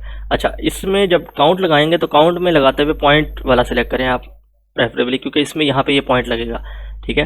लेकिन अदरवाइज़ अगर आप इस पे जाते हैं तो बात एक ही है, काउंट इसका भी ठीक ही होगा, लेकिन इसकी जो है ना आपको टेक ऑफ जो है ना उसका प्रेजेंटेशन वो अच्छी नहीं आएगी। जैसे कि अगर कोई देखता है, मैं यहाँ पे एक दफ़ा इसको क्लिक करूँगा, ठीक है, इधर मैं फर्स्ट करो इसका काउंट करना चाह रहा हूँ इस विंडो को, तो मैं इस पर क्लिक करता हूँ लेकिन ये पूरी लाइन लगा देता है। ऐसा लगता है कि ये कोई लीनियर कमांड लगी हुई है, जबकि ये काउंट की कमांड है, ठीक है। आपने जैसे ये लाइन लगाई, ये 2 पॉइंट लगे तो 2 नंबर्स आ गए, ठीक है। काउंट सही आ रहे हैं लेकिन ये लीनियर कमांड आ जाती है। तो बहरहाल आपकी अपनी मर्जी है, जैसे मर्जी करें। तो मैं काउंट प्रेफरेबली इसमें काउंट में यूज़ करता होता हूँ, पॉइंट टू पॉइंट मूव करता हूँ, ठीक है। और उसके बाद अगली कमांड हम देख लेते हैं इसमें वॉल एरिया की। वॉल एरिया आप समझ लें कि ये आपकी एक फ़र्ज़ करें पार्टीशन वाल है, P1 पार्टीशन वाल है कोई भी, ठीक है। तो ये सारी पार्टीशन वाल को आप कैसे मार्क करेंगे, इसके लिए आप क्या है, ऐड डायमेंशन ग्रुप करेंगे और इसके लिए जो आपका फोल्डर बनेगा वो पार्टीशंस का बनेगा, ठीक है। जो भी आपको सही लगता है, मतलब जिस ट्रेड में वो चीज़ आनी है वो ट्रेड में रखें, उसका लेवल बताएं, एरिया बताएं, सारा कुछ जिस हिसाब से आप मार्किंग करना चाह रहे हैं। मैं फोल्डर वाइज करता हूँ प्रॉपर, ताकि मुझे बाद में पता रहे कि कौन सी ट्रेड किस जगह पे पड़ी है, कौन सा सेक्शन कौन सा एरिया किस जगह पे पड़ा है, ठीक है। फोल्डर वाइज करने का ये फायदा होता है। बहरहाल आपकी अपनी मर्जी है, ठीक है। पार्टीशंस पे मैं इसकी मार्किंग करता हूँ। पार्टीशंस के लिए क्या है, आपकी हेडिंग, मेरी सीलिंग हाइट है, पार्टीशन जो है वो सीलिंग तक जा रही है, ना कि मेरी स्लैब तक जा रही है। जब स्लैब टू स्लैब इसकी पार्टीशन की हाइट होती है तो जो है वो उसकी हाइट उतनी ही लेनी चाहिए, यानी कि सीलिंग से ऊपर जा रही है और इधर से असेस फ्लोर है तो उससे नीचे जो है बॉटम स्लैब उधर तक जा रही है। जबकि मेरा केस इधर से डिफरेंट है, मेरा असेस जो फ्लोर है उधर से उसकी हाइट से, यानी कि फिनिश फ्लोर लेवल से लेके FCL यानी कि फिनिश सीलिंग लेवल तक मेरी हाइट है, यानी कि 2.7 हाइट है मेरी, ठीक हो गया। तो अब इसकी मैंने मार्किंग करनी है लेंथ में, जबकि मुझे इसका चाहिए एरिया। तो एट दी एंड मुझे डिस्प्ले में एरिया चाहिए, तो मैं एरिया लिखूंगा यहाँ पे, ठीक है। हाइट इसमें लिखेंगे तो लीनियर को ऑटोमेटिक हाइट से मल्टीप्लाई करके आपको एरिया आंसर में वो दे देगा। तो ये इसमें फिनोमिना होता है। पॉइंट टू पॉइंट मूव कर सकते हैं और दूसरी जो है पॉलीलाइन आप ड्रा कर सकते हैं, जो मर्जी आप यूज़ करें इसके लिए। तो मैं पॉलीलाइन प्रेफर करता हूँ, ठीक हो गया। यहाँ पे एक लाइन लगाई है तो दूसरी को अगली के साथ मिलाने के लिए, यानी कि प्रीवियस को कंटिन्यू करने के लिए कंट्रोल दबा के रखूँगा और मैं इस तरह मूव करता जाऊँगा, ठीक है। इस तरह जिस तरह आप देख रहे हैं, ठीक है। ये बड़ा ईजी हो जाता है प्रोसेस और इसमें आप यहाँ से डायरेक्ट स्ट्रेट आ जाएंगे। तो ये आपकी देख सकते हैं यहाँ पे एरिया बन के आएगा, ठीक है।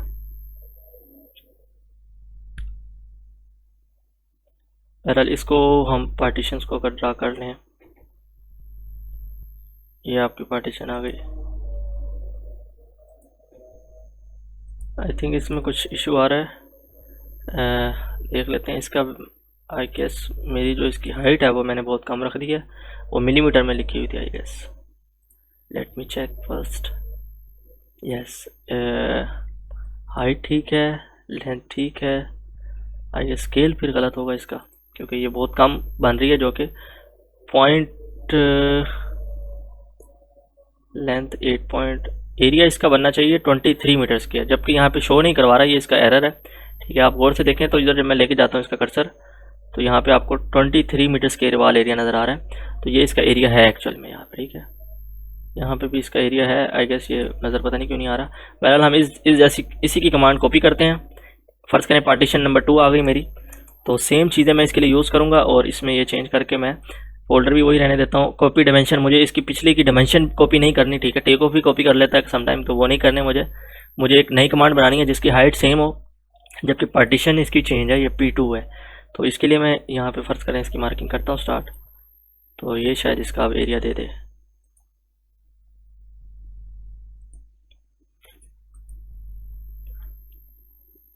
ज़रा ये इसका 20 मीटर स्क्वायर एरिया लिख रहा है, लेकिन यहाँ पे शो नहीं करवा रहा, आई गेस पता नहीं किस क्या इशू आ रहा है। चलें, इसके बाद हम देख लेते हैं नेक्स्ट क्या चीज़ है हमारे पास। वॉल्यूम। वॉल्यूम के लिए आप ये समझें कि ये एरिया मार्क किया है आपने, इसी एरिया को आप वॉल्यूम में कन्वर्ट करना चाहें तो इसके आप एडिट प्रॉपर्टीज़ में जाके इसका डेप्थ दे देंगे और इसमें आप इसका वो चेंज कर देंगे, यानी कि डबल क्लिक करें इस पर। सिंपली आपने इसको डबल क्लिक करना है और एडिट प्रॉपर्टीज़ में चले जाते हैं। इसकी यहाँ पे डेप्थ या हाइट शेप जो भी है वो आप जो भी रखना चाहते हैं। 150 स्लैब की थिकनेस फर्ज करें हैं हमारी कंक्रीट स्लैब, तो मैं इसका फोल्डर चेंज कर देता हूँ, कंक्रीट में चली जाएगी ये चीज़। वॉल्यूम में इसका आंसर चाह रहा हूँ तो ये वॉल्यूम बना देगा। और आप देख सकते हैं ये 62 मीटर स्क्वायर को जब 1.50 से मल्टीप्लाई करवाएंगे तो ये कितना आता है, 62 मल्टीप्लाई बाई 1.50, तो ये आपका 9 समथिंग मीटर क्यूब बनेगा। ठीक हो गया, तो 9 मीटर क्यूब आपका आंसर आ चुका है। तो ये आप इस तरह इसमें वॉल्यूम भी निकाल सकते हैं। वॉल्यूम की एक अलग से कमांड भी है, वो भी वही तरीका है। ऐड डायमेंशन ग्रुप में जाएंगे, कंक्रीट स्लैब कर देंगे 150 mm। ठीक हो गया।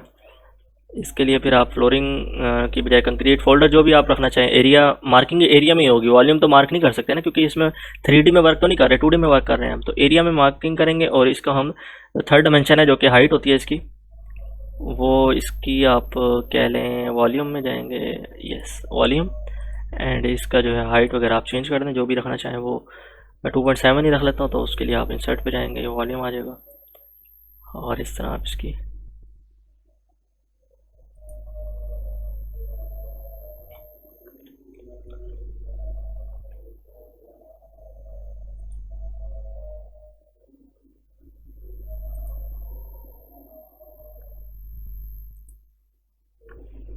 ठीक हो गया। ये मैंने इसका वॉल्यूम बना लेना, तो ये वॉल्यूम बन जाएगा। तो इस तरह ये रफ से मैंने आपको कमांड्स करके दिखा दी है, सारी कमांड्स हो गई हैं। अब हम चलते हैं इसके वर्कबुक की तरफ कि वर्कबुक कैसे बनाते हैं। अच्छा, इसकी अभी जो ये वर्कशीट पे आ गया, इस पे वर्कबुक में जो है ना कुछ भी हमारे पास अभी यहाँ पे मौजूद नहीं है, आप देख सकते हैं खाली है। इसमें क्या है, मुझे अभी शीट यहाँ पे इंपोर्ट करनी है, तो उसके लिए कुछ स्टैंडर्ड शीट में पहले से इसमें पड़ी होगी तो वो मैं देख लेता हूँ। वो अगर कोई मतलब शीट आप शुरू में नहीं आपने इंपोर्ट की, आप भूल गए हैं, तो आप इधर से इंपोर्ट कर सकते हैं। वर्कबुक में जाएंगे, ऐड वर्कबुक करेंगे और यहाँ पे उस वर्कबुक का कोई भी नाम लिख दें और यहाँ पे आप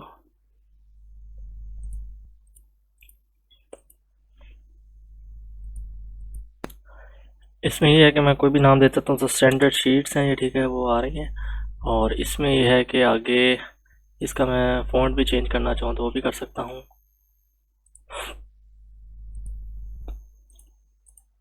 इसके बाद बिल्डिंग कौन सी है आपकी, बिल्डिंग आप कोई भी जो आप जिस बिल्डिंग यानी कि जिस प्रोजेक्ट से आप शीट स्टैंडर्ड बना के उठाना चाह रहे हैं, वहाँ से कॉपी पेस्ट करना चाह रहे हैं, तो वो बिल्डिंग का नाम लिखेंगे, बिल्डिंग में जो प्रोजेक्ट का नाम है फिर वो लिखेंगे। ठीक है, तो और इनिशियल और वर्कबुक जोन सी शीट उठाना चाह रहे हैं वो उसका नाम लिख देंगे।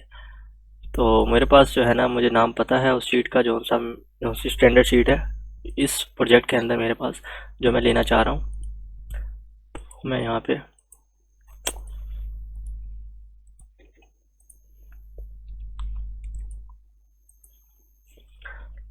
वो यहाँ पे मैं लिख देता हूँ ऐसे। ठीक हो गया, ये आ गई। अब इसके बाद क्या है, इसको मैं ओपन कर लेता हूँ तो ये स्टैंडर्ड शीट आ जाएगी।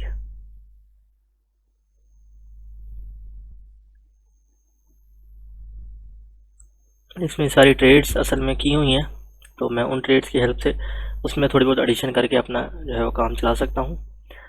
लेकिन यह है कि बंदे को जो है ना, जब हम अपना न्यू प्रोजेक्ट स्टार्ट करते हैं तो हमें एक रिटर्नेबल स्केड्यूल, जैसे कि ये गिवन है, ठीक है, इस तरह का गिवन रहता है फ़र्ज़ करें, और इसमें एक ही लेवल पे काम है, तो एक कंस्ट्रक्शन का है और ये 2 टैब्स हैं। तो इस रिटर्नेबल स्केड्यूल में मुझे इन चीज़ों की प्राइसेस चाहिए, ये प्रोविजन सब मुझे गिवन है ऑलरेडी, तो ये प्राइस चेंज नहीं होने वाली। वैल्यू इंजीनियरिंग के कोई ऑप्शन होंगे तो वो मैं यहाँ से अपने एडिशनल प्रोवाइड करूँगा। तो मेरी हेडिंग जो है वो ये वाली रहने वाली है। तो इसको जो है ना रिटर्नेबल स्केड्यूल को मतलब इसकी प्राइसिंग लेने का भी 2 तरीके हैं। एक तो बिल्कुल सिंपल तरीका है कि यही आप हेडिंग्स बनाएं, इन्हीं के अंदर जो है वर्क करें और इसकी प्राइस सामने मिल जाएगी सेम एज इट इज़ इस तरह। ये आसान तरीका है। दूसरा तरीका है जो कि कोडिंग से रिलेटेड है। कोडिंग में ये होता है कि जब आपके पास बिल्डिंग कई सेपरेबल पोर्शन होते हैं, यानी कि ऑफिस बहुत ज़्यादा हो जाते हैं, तो फिर ये वाला तरीका जो है वो कारआमद वो ज़रा लेंथी हो जाता है। ईजी फिर भी रहता है कंसेप्ट में समझने में, लेकिन ये है कि उसमें सीलिंग के लिए मुख्तलिफ 10 टैब, यानी कि 10 अगर ऑफिस हैं तो 10 टैब जो होंगी वो आपके पास सीलिंग्स की अलग होंगी। तो एक ऑफिस 1 की होगी, एक 2 की होगी, एक 3 की, तो इस तरह सीलिंग की काफ़ी ज़्यादा टैब्स बन जाएंगी। लेकिन जो कोडिंग वाला मेथड है उसमें क्या है, वो उसमें एक ही टैब रहेगी, लेकिन उस टैब के अंदर हम उसको कोड प्रोवाइड कर देंगे कि ये वाला आइटम इस कोड के हिसाब से किस ऑफिस में जाना चाहिए। तो वो एक थोड़ा कंसेप्ट वाली चीज़ है, थोड़ी सी लेंथी है, लेकिन ये है कि जो आपको ईजी लगे। तो पहले हम इजी सा मेथड देख लेते हैं कि इसमें किस तरह करना है। ये स्टैंडर्ड शीट है, इसके अंदर आप देख सकते हैं कि ये मार्किंग जो है वो गिवन है मेरे पास, तो मैं इन्हीं के अकॉर्डिंग जो है वर्क कर सकता हूँ। चाहूँ तो मैं स्टैंडर्ड शीट को लूँ, या फिर मैं चाहूँ तो अपनी शीट का यूज़ करूँ। तो मैं अपनी न्यू शीट पे आपको काम करके दिखाता हूँ। तो ये अगर मुझे रिटर्नेबल स्केड्यूल चाहिए इस प्रोजेक्ट के लिए, तो मैं इसको same as it is copy करूँगा, ठीक है। ऐसे मैं इसको कॉपी कर लेता हूँ और यहाँ पे मैं इसको जाके पेस्ट कर दूँगा। ठीक हो गया। तो आप देख सकते हैं इसमें फ़ॉन्ट वगैरह अगर चेंज करने हो तो फ़ॉन्ट बाद में आप चेंज भी कर सकते हैं। तो ये फ़ॉन्ट ठीक है मेरे लिए। अब इसके बाद आपने क्या करना है, इसके अंदर मार्किंग जो है वो पुट करनी है, लिंक करनी है। अच्छा, ये वाले टैब हम बाद में देख लेते हैं, पहले हम आ जाते हैं डेमोलेशन पे। ये वाली टैब जिनके हमने टेक ऑफ किए हैं, इनके हमने टेक ऑफ किए होंगे।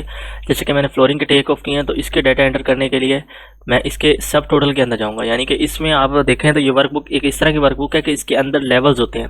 अब ये पहली शीट है, शीट नंबर 1, इसको लेवल 1 शीट कहते हैं, ठीक है, लेवल 1 सबसे ऊपर की शीट। अब इसके अंदर जो सब हेडिंग होगी, यानी कि इस फ्लोरिंग के अंदर मैं इसका डाटा फ्लोरिंग का एंटर करूंगा। तो मैं इधर सब टोटल वाले कॉलम में जाके इसके फ्रंट पे डबल क्लिक करूंगा तो ये मुझे इसका लेवल 2 पे ले जाएगा। यानी कि इसकी फ्लोरिंग की, ये फ्लोरिंग मेन हेडिंग हो गई। अब इसके अंदर ये सारी सब हेडिंग आ गई। तो इसके अंदर अगर मुझे डाटा एंटर करना है तो मैं क्या करूँगा, फर्स्ट करें ये सारा फ्लोरिंग का मेरा डाटा है, ठीक है। मैं इसको ऐसे राइट क्लिक करके ऐसे उठा के यहाँ पे ले आऊँगा। अब इसमें मुझे अगर डिस्क्रिप्शन भी यही यूज़ करनी है जो मैंने टेक ऑफ में की है, तो फिर वो मुझे यहाँ पे इसको पेस्ट करना होगा ऐसे। और ये यहाँ पे देख सकते हैं क्वांटिटीज़ आ गई। ये क्वांटिटीज़ ग्रीन हुई हुई हैं, इट मीन्स कि ये लिंक हुई हुई हैं। देख सकते हैं ये लिंक हुई हुई हैं इसके साथ, इस टेक ऑफ के। जैसे ये टेक ऑफ बदलेगा ये क्वांटिटी भी ऑटोमेटिक बदल जाएगी जो लिंक हुई हुई है। अब इसमें आप रेट प्रोवाइड कर सकते हैं, स्टैंडर्ड रेट, ताकि आप इसको कंपेयर कर सकें किसी जो है सब कॉन्ट्रैक्टर की प्राइसिंग के साथ बाद में, कि नॉर्मली ये रेट होता है। तो एक नॉर्मल एवरेज रेट डाल के आप आइडिया लगा सकते हैं कि कहीं वो बहुत ज़्यादा प्राइस या बहुत कम प्राइस तो नहीं दे रहा, ठीक है। तो डिस्क्रिप्शन बाद में भी इसकी चेंज करना चाहें तो ऐसा चेंज कर सकते हैं। अब इसकी जो भी फ़र्ज़ करें मैं प्राइस डालता हूँ यहाँ पे, ठीक है। तो फ़र्ज़ करें कि मैंने प्राइस एंटर की, तो इसका जो सब टोटल बन रहा है वो ये है, ठीक है। सब टोटल ये बन रहा है। और जब मैं बैक जाता हूँ तो मुझे जो इसकी टोटल प्राइस है वो इसमें यहाँ पे टोटल प्राइस मिल रही है, ठीक है। अच्छा, उसके बाद अब फ़र्ज़ कर लेते हैं ये मैं जैसे कि मैं डोर्स में एंट्री करनी है, तो मुझे ये वॉल्स एंड डोर यहाँ पड़े हैं। मैं यहाँ डबल क्लिक करूँगा और इसके अंदर मैं डोर्स अपने ऐसे पेस्ट कर दूँगा, ठीक है। और ये पार्टीशन भी मैं ऐसे सेलेक्ट करके ऐसे पेस्ट कर दूंगा,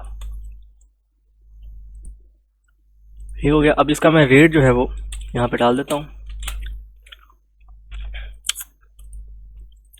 अच्छा, ये रेट आने के बाद इसकी टोटल जो सम है वो ये आ रहा है।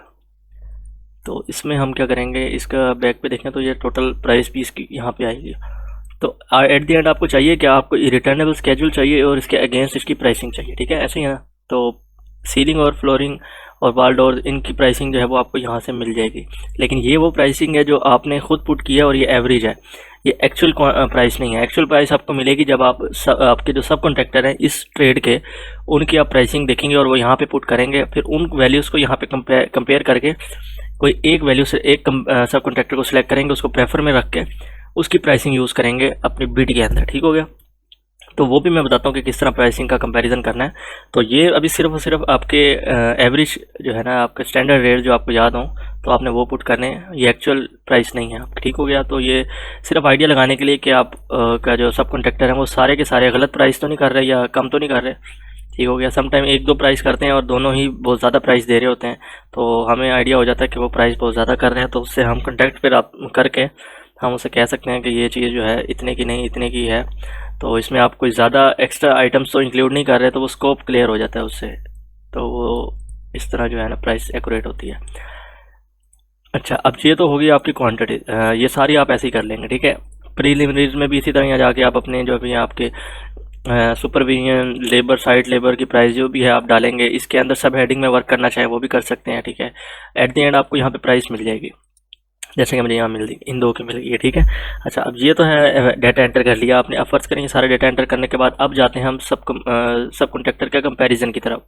फर्ज कर लेते हैं मुझे जिनकी मैंने इन दो का टेक ऑफ किया है और इन्हीं की मुझे जो है कोटेशन मिल चुकी हैं। अब मैं सब कॉन्ट्रैक्टर पे जाता हूँ। अब यहाँ पे मेरे पास ऐड पे जाके मैं जनरेट सब कॉन्ट्रैक्टर वर्कबुक करता हूँ, ठीक है। तो अब ये क्या है, ये वर्कबुक जनरेट करेगा, जो कि अब ये मुझसे पूछ रहा है कि कौन कौन सी ट्रेड्स आपने जो है वो कंपैरिजन में रखनी है। मुझे सारी रखनी है, ठीक है, क्योंकि मुझे सारे ये returnable schedule at the end चाहिए। तो सारी आइटम्स चाहिए, तो मुझे क्लिक करने हैं और इसको मुझे ओके कर देना है। इसका मैं जो भी नाम रखना चाहूँ वो रख सकता हूँ। ये एक और शीट बन जाएगी। अब देख सकते हैं यहाँ पे ये जो नीले कलर का जो भी ब्लू ब्लू शो हो रहा है, इट मीन्स कि ये जो है आपके सेल्स जो है वो लॉक हो चुके हैं, ठीक है। इन सेल्स को आपने अनलॉक नहीं करना है, मीन्स कि ये आपने सारा अपना यहाँ पे जो है टेक ऑफ एंटर कर दिया, प्राइसिंग हो गई। अब जो है वो असल काम है वो आपका किधर होगा, वो यहाँ पे सब कॉन्ट्रैक्टर्स में होगा। ये सारे यहाँ पे सब कॉन्ट्रैक्टर्स के नाम आएंगे, ठीक है। ये सारे सेल लॉक हैं। अब फ़र्ज़ करें इस वॉल एंड डोर्स के लिए मैंने सब कॉन्ट्रैक्टर जो हायर किया, मुझे 3 कंपनीज़ ने अप्रोच किया, यानी कि 30 पेटी ठेकेदार ये सब कॉन्ट्रैक्टर मेरे पास आए। उन्होंने मुझे कहा कि हम इसकी प्राइस करते हैं और तीनों ने मुझे प्राइस दी। अब तो मैं उनका नाम यहाँ पे एंटर करने के लिए क्या करूँगा, यानी कि यहाँ पे उनकी प्राइस एंटर करूँगा तीनों की। तो उनकी मैं प्राइस यहाँ पे तीनों की एंटर करूँगा, तो उसके लिए मुझे ऊपर पता भी तो हो कि ये किसकी प्राइस है, ये किसकी, उसका नाम ऊपर आए, ठीक है। तो उनका नाम एंटर करूँगा, उसके लिए मुझे यहाँ ट्रेड प्रॉपर्टीज़ में जाना है। और ट्रेड प्रॉपर्टीज़ में मैं यहाँ पे फ़र्ज़ कर लेते हैं कि फ्लोरिंग की कोई भी टीम है, टीम ए, या फिर आप इसको कोई भी अगर आप नाम दें इसको,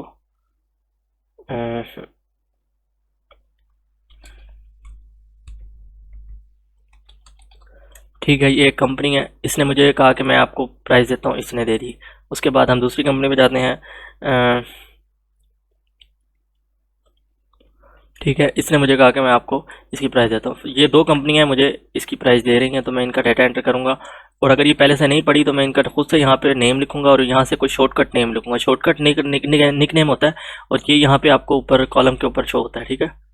इसको आप सिंगल प्रेफर्ड करेंगे। सिंगल प्रेफर्ड में ये होता है कि जैसे कि फ्लोरिंग का ये काम है, वॉल का काम है, तो इसमें यह है कि 2 कंपनियाँ आ रही हैं, 2 कंपनियों में दोनों का काम में से किसी एक के साथ जाना है, ठीक है। सिंगल प्रेफर का मतलब ये है। और अगर इस तरह होता है कि आप 2 कंपनियां या 3 कंपनियों के साथ जाना चाह रहे हैं, यानी कि मल्टीपल कंपनियों को इन्वॉल्व करना चाह रहे हैं उसमें, यानी कि एक जैसे कि पार्टीशन 1 जो है वो मुख्तलिफ टाइप की है, P2 और टाइप की है, तो P1 मैं किसी और से कंपनी से करवाऊंगा, P2 किसी और कंपनी से करवाऊंगा। तो P2 की जो प्राइसिंग होगी वो मैं किसकी यूज़ करूंगा, वो एक कंपनी की करूंगा यूज़, और P2 P3 यानी दूसरी जो वाल्स की प्राइसिंग में किसी दूसरी कंपनी की यूज़ करूंगा। तो इस तरह सिंगल प्रेफर्ड नहीं रहता, वो 2-3 उसमें कंपनियां प्रेफर लिस्ट में आती हैं। तो सिंगल प्रेफर्ड फिर हमें अनटिक करना होगा, लेकिन मैं सिंगल प्रेफर रखता हूँ तो एक ही कंपनी बेटर रहती है, तो उनसे निगोशिएट हम बाद में कर सकते हैं। ओके करते हैं और ये कंपनी जो है वो इसमें लोड हो जाएंगी।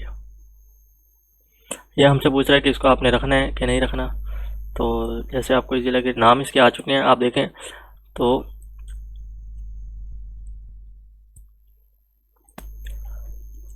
अच्छा, ये पहले आप इसको यहाँ से लॉक कर लें, फ्रीज़ कर लें। इस जगह इस सेल से पीछे जितने भी सेल हैं वो सारे फ्रीज़ हो चुके हैं अब, ठीक है। इसको मैं यहाँ से जाके अनफ्रीज़ भी कर सकता हूँ, ठीक हो गया, ये फ्रीज़ हो चुके हैं। अब इसके बाद मैं इसको ऐसे मूव कराऊंगा तो ये कंपैरिजन हो सकेगा, यानी कि ये वाली जो मेरी क्वांटिटीज़ है और इधर से उनकी प्राइसिंग है, मेरी प्राइसिंग और उनकी प्राइसिंग कंपैरिजन में आ जाएगी। अब मुझे क्या है, मुझे इसके अंदर जाना है, यानी कि वॉल एंड डोर्स के मैंने ट्रेड्स जो है वो डाल दिए हैं, जो भी सभी हमारे पास है इनके। तो मैं डबल क्लिक करूँगा तो मैं इसके इंटरनल साइट पे चला जाऊँगा। अब डोर 1 और पार्टीशन 1 और 2 की प्राइसिंग जो है वो 2 ट्रेड्स की वो मुख्तलिफ है। अब इसी तरह मैं इनको कंपैरिजन करने के लिए मैं यहाँ पे इस कॉलम को भी फ्रीज़ कर लेता हूँ। इसके प्रीवियस जितने कॉलम हैं फ्रीज़ हो चुके हैं, अब ये कंपैरिजन हो सकेगा।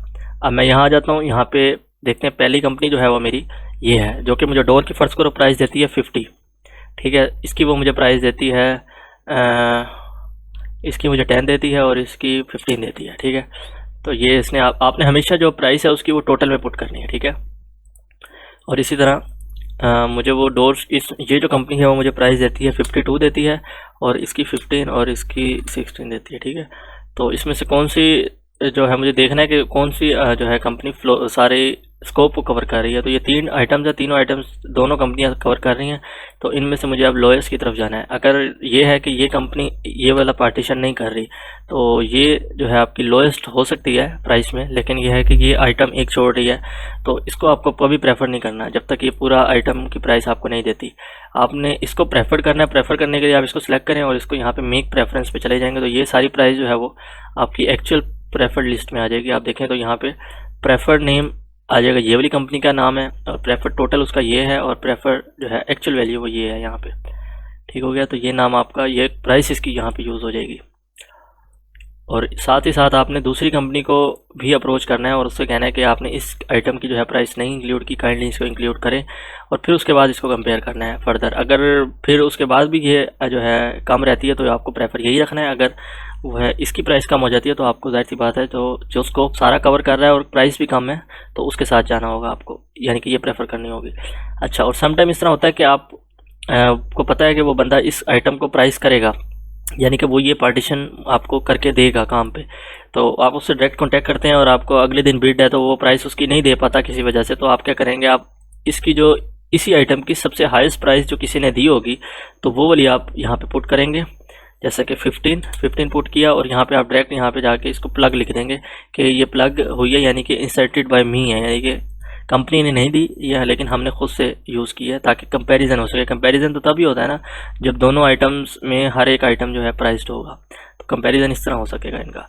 तो ये फिर भी मेरी ज़्यादा बन रही है तो ये कम वाली ही मैं प्रेफर करूँगा, और मैं चाहूँ तो यहाँ पे एक नोट भी डाल दूँगा फर्दर कि मुझे अगर फ्यूचर में देखना हो कि ये प्राइस तो उसने दी नहीं थी, ये कहाँ से आई, तो ये मैं लिखूँगा कि not priced by Sabir, I manually put it. ठीक हो गया। तो ये आप इस तरह एक नोट दे सकते हैं ताकि कल को कोई देखे तो उसको आइडिया हो सके कि ये जो है नोट लिखा हुआ है तो इसका क्या मतलब है और ये प्राइस कहाँ से आई है। तो ये चीज़ नोट वगैरह भी इसमें साथ दे सकते हैं आप। तो ये अब बैक जाएंगे तो आप देख सकते हैं यहाँ पे आपका जो है इसकी प्राइस यूज़ हो रही है प्रेफर की। ठीक है, ये आपका ये वाली जो प्राइस है ना वो आपकी रिटर्नेबल स्केड्यूल यानी कि इस जगह पे यूज़ होगी। ठीक है, और ये एक्चुअल प्राइस है जो आप प्रेफर्ड करते जा रहे हैं। ठीक है, ये मार्केट की एक्चुअल प्राइस है, ना कि ये वाली। ये आपकी एवरेज प्राइस थी स्टैंडर्ड जो कि आप कंपैरिजन के लिए यूज़ कर रहे थे। अब इसी तरह फ्लोरिंग का केस है, फ्लोरिंग में भी जाएंगे, ट्रेड प्रॉपर्टीज़ में सेम एज इट इज़, इसमें भी कोई आप एक सेलेक्ट कर लें। ठीक है, कंसेप्ट फ्लोरिंग एक आ गई है, कोई भी मतलब आप फ्लोरिंग के देख लें। तो इसमें आप देखने हैं और इसको सिंगल प्रेफर कर लें और ओके करें।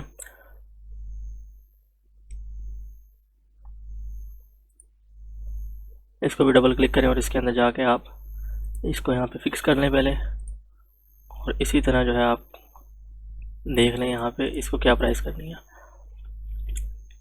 फ़र्ज़ करें इस बुपा वाली कंपनी ने मुझे जो प्राइस दी है वो इस आइटम की ये है, इसकी ये है और इसकी फिर ये है, और इसने मुझे दी है 80, 20 और 50। ठीक है, तो इसमें से कम वाली ये है तो मैं इसको प्रेफर करूँगा, क्योंकि ये उससे कंफर्म करना है आपने कि स्कोप सारा कवर होना चाहिए। हर एक आइटम जो है विद रिस्पेक्ट टू स्पेसिफिकेशन, यानी कि उसका फ्लोरिंग में अंडरलेइंग भी आता है कि कारपेट या विनाइल फ्लोर के नीचे प्रोटेक्शन वगैरह जो भी अंडरलेइंग पॉलीथीन जो भी शीट है उसकी लेमिनेटेड वो आ रही है कि नहीं आ रही, कौन सा जो है वो सब कॉन्ट्रैक्टर इंक्लूड कर रहा है उसको, कौन सा नहीं कर रहा। तो आपने अगर एक नहीं कर रहा तो दूसरे को आपने कांटेक्ट करके कहना है कि आप इंक्लूड करें एंड रिवाइज करके अपनी कोटेशन दोबारा सेंड करें। उससे जब तक वो रिवाइज सेंड नहीं करता उससे पहले जो भी आइटम जो भी सब कॉन्ट्रैक्टर पूरी कोटेशन दे रहा होगा आपको फुल, आपने उसको प्रेफर करना है। ठीक है, ताकि स्कोप आपका सारा कवर हो। इस तरह मैं इसको कर रहा हूँ प्रेफर, और इसको प्रेफर ख़त्म करने के लिए फिर दोबारा वही क्लियर प्रेफरेंस पे जाएंगे तो ये क्लियर हो जाएगा। अच्छा, एक और चीज़ है, जिस तरह के फ़र्ज़ करें कि ये हर आइटम का सम टाइम कोटेशन नहीं देते, वो टोटल प्राइस दे देते हैं कि ये सारा जो है ना काम आपका वो हम इतने रुपए में करके देंगे। तो उसमें आप उससे कंफर्म कर लें कि ये सारे आइटम्स आया कि कवर हैं, उसके इंक्लूजन और एक्सक्लूजन में चेक कर लें कि कवर हो रहे हैं कि नहीं हो रहे। अगर नहीं हो रहे तो उससे कहें कि कवर करके दे। तो इसमें क्या है कि फ़र्ज़ करें वो मुझे इसकी टोटल प्राइस देता है 150 कि मैं 150 में करके दूंगा। तो आप इसको ऐसे कैसे एंटर करेंगे, इसके दो तरीके एंटर करने के। 150 यहाँ पे पुट कर दें और बाकी में लिख दें आप कि इंक्लूडेड, कि ये वाला आइटम भी ऊपर वाली प्राइस में इंक्लूड है और ये वाला प्राइस में इंक्लूड है, और अगर कोई एक्सक्लूड है तो उसको यहाँ पे एक्सक्लूड लिख दें और वहाँ नोट ज़रूर दे दें, ताकि आपको जब कंपैरिजन है कोई दिखे आपका रिव्यू करे तो वो देख ले कि ये प्रेफर्ड इसलिए नहीं है कि इसने ये चीज़ आइटम एक्सक्लूड किया है, ये नहीं इंक्लूड किया हुआ अपने प्राइस में। ठीक हो गया। तो और एक ये तरीका है, और दूसरा तरीका है कि आप इसको इक्वली डिवाइड करें। वो किस तरह, वो करने के लिए आप फिल पे जाएंगे, तीनों को सिलेक्ट करेंगे, तीनों में फिल करेंगे, फिल टू लमसम। एक लमसम अमाउंट जो है, कितनी अमाउंट है उसने बताई 150 में टोटल ये तीनों आइटम्स वो कवर करके देगा आपको। तो 150 पुट करेंगे और ये इक्वली डिस्ट्रीब्यूट कर देगा इसको with respect to their quantities. ठीक है, तो ये 150 आ गया टोटल इसका। अब इसमें से अभी भी ये हायर साइड पे है और ये लोअर साइड पे है, तो इसको हम इसको यहाँ से प्रेफर कर देंगे और इसकी जो है प्राइस यहाँ पे यूज़ हो जाएगी। तो किसी वक्त भी आप जो है इसको प्राइस को चेंज कर सकते हैं, प्रेफरेंस को चेंज कर सकते हैं। आप देखें मैं प्रेफर करता जा रहा हूँ और ये वाली जो लाइन आइटम है ना, प्रेफर इन इंक्लूडिंग अलाउंस, ये वाली आपकी एक्चुअल प्राइस है जो कि इस आइटम की है। ठीक है, रिटर्नेबल स्केड्यूल में ये वाली आप पुट करेंगे। तो इसी तरह आप करते जाएंगे जितने भी सब कॉन्ट्रैक्टर्स की वैल्यूज़ हैं उनको कंपेयर करके इसी तरह आप यहाँ पे एक बना लेंगे वर्कबुक शीट, टोटल बन जाएगी, सब ये कंपैरिजन हो जाएगा। फर्ज करें एक बंदा है सब कॉन्ट्रैक्टर आप कोटेशन भेजता है, उसमें एक आइटम एक्स्ट्रा है। ठीक है, फ़र्ज़ करें आपने मार्किंग की यहाँ पे, लेकिन एक आइटम आपसे मिस हो गया, जैसे कि एक FF2 आ रहा था लेकिन आपने वो मिस कर दिया टेक ऑफ, वो आपको इंक्लूड करना था लेकिन वो आपने नहीं किया। ठीक है, लेकिन किसी न किसी सब कॉन्ट्रैक्टर ने वो किया तो आपको आइडिया हुआ कि ये चीज़ मैंने मिस की है। तो कंपैरिजन करते हुए वो चीज़ जो है आप फ़ौरन से पहले अपनी जो है इसमें कोटेशन में ऐड कर लेंगे। उसके लिए आपने क्या करना है, ऐड करने के लिए आपने ये लोग एस्टीमेट को ख़त्म करना है। ये लोग ख़त्म करेंगे तो ये जितने भी हैं इनको आप एडिट कर सकते हैं। ठीक है, ये देख सकते हैं, ये आप एडिट कर सकते हैं इसको, ये लोग ख़त्म हो जाएगा इधर से। और इसके अंदर आप चेंजिंग करें, इसमें ये जो है आइटम न्यू आपने ऐड करना है यहाँ पे, जो आपसे मिस हो गया था। ये ऐड करने का सिर्फ मकसद ये है कि क्योंकि ये आइटम यहाँ लिखे रहेंगे तो ही हम यहाँ से इनको देख के सबकी प्राइसिंग कंपेयर कर सकेंगे। अगर बिलफर्ज मुझे याद भी है कि FF2 है, मैं इसको यहाँ से ख़त्म भी कर दूँ, मैं ना भी याद रखूँ, लेकिन मैं एक का याद रखूँगा तो दूसरे पे जाके हो सकता है मैं यहाँ ना देखूँ और मैं 3 आइटम समझ के इसको प्रेफर कर दूँ, और जबकि FF2 इसने भी मिस किया हो तो वो मुझे कंपेयर करने में इशू होगा। तो यहाँ पे मुझे वो आइटम सारे होने चाहिए मेरे पास जो मुझे कंपेयर करने हैं। ठीक है, तो यहाँ FF2 लिख दूंगा और उसकी जो भी कोई क्वांटिटी है या 1 आइटम करके ही मैं लिख दूँ, ताकि मुझे याद रहे कि ये मिस किया था मैंने और ये आना चाहिए। ठीक है, तो यहाँ पे इसके अगेंस्ट प्राइसिंग भी मुझे चाहिए। फिर फ़र्ज़ करो इसने भी एक्सक्लूड कर दिया और अगले वाले ने भी एक्सक्लूड कर दिया, तो इन दोनों को मैं कॉन्टेक्ट करके कहूँगा कि ये इंक्लूड करें। लेकिन उसके केस में फ़र्ज़ करें इसने इंक्लूड किए है, जैसे कि बल्कि आप फ़र्ज़ करें कि इसने इंक्लूड किया और इसने एक्सक्लूड किया, प्रेफर्ड वाले ने। ठीक है, प्रेफर्ड वाला आपको प्राइस बहुत अच्छी दे रहा है लेकिन इसने एक आइटम मिस किया और दूसरे ने आप इंक्लूड किया हुआ है इसको। तो आप क्या करेंगे, इसकी प्राइस जो है वो इसके लिए यहाँ पे यूज़ करेंगे, लेकिन आप इसको यहाँ पे प्लग के साथ करेंगे और इसको कॉन्टैक्ट करके कहेंगे कि आप काइंडली इसकी प्राइस हमें दें।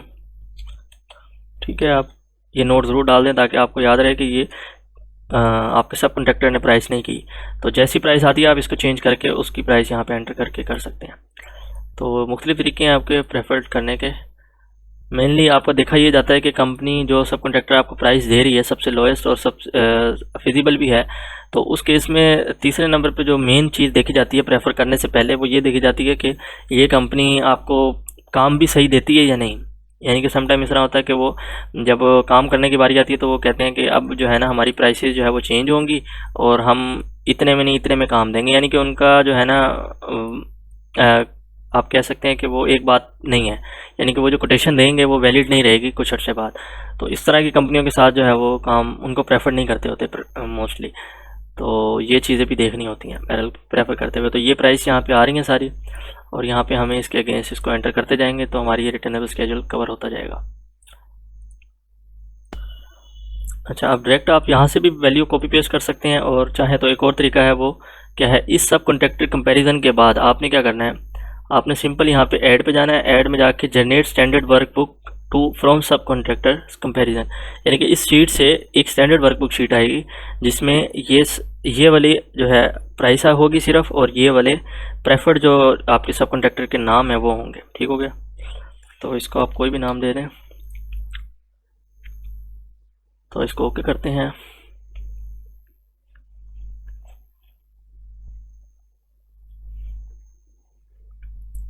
ये देख सकते हैं ये शीट आ चुकी है। इसमें अब चूंकि मैंने सिर्फ 2 आइटम्स की प्राइस की थी तो ये 2 ही आ रहे हैं और इनके प्रेफर्ड जो है वो प्रेफर्ड नेम भी आ रहे हैं और इनकी वैल्यूज़ भी आ रही हैं। ये देख सकते हैं ये प्रेफर्ड नेम जो है सब कंडक्टर इन्हीं की प्राइस यहाँ पे मुझे नज़र आ रही है और टोटल मुझे यहाँ नज़र आ रहा है। तो इस तरह आप यहाँ से डायरेक्ट कॉपी पेस्ट करके यहाँ पे रिटर्नेबल में पुट कर सकते हैं। तो ये आपका रिटर्नेबल इस तरह कवर हो जाएगा और यही रिटर्नेबल स्केड्यूल जो है आपने कंप्लीट करके जो है अपने क्लाइंट को सेंड करना है। इसमें आपने याद रखनी है ये बात कि मार्जिन जो है वो हमेशा एंड में पुट होता है, यानी कि सारी प्राइसेस करने के बाद ये छोड़ के जितना भी टोटल बनेगा उन टोटल का परसेंटेज एक मार्जिन रखते हैं हर कंपनी। तो वो आप पे है कि आपने फाइनली उसका क्या मार्जिन सेट करना है। ठीक है, तो ये थे। फिर इसके बाद एक और भी होता है कि आप ये डायरेक्ट इसको जो है कॉपी इसको एक्सट्रैक्ट भी कर सकते हैं। सिंपली यहाँ पे जाएंगे और हाँ ये एक्सपोर्ट पे जाएंगे, export trade to Excel, direct ही एक्सेल पे ट्रेड चली जाएंगी और ये मुख्तलिफ तरीके हैं इसमें एक्सपोर्ट करने के। रिपोर्ट भी जनरेट हो जाती है। ठीक है, रिपोर्ट भी जनरेट कर सकते हैं आप सिंपली। तो ये थी इसमें simplest way of data entry और linking the take off with the आपकी एक्सेल शीट के साथ। ठीक हो गया। तो जो अगली वीडियो है उसमें हम देख लेंगे इसके कि कोडिंग की मदद से किस तरह हम डाटा एंट्री कर सकते हैं। कोडिंग वाला मेथड यूजली जो है वो थोड़ा मुश्किल रहेगा, लेकिन यह है कि जब आपको उस चीज़ की समझ आ जाएगी तो वो इतना मुश्किल नहीं रहता। तो वो अभी आना चाहिए आपको और ये भी दोनों तरीके यूज़ कर सकते हैं, दोनों तरीके से जो है वो आपका काम हो जाएगा।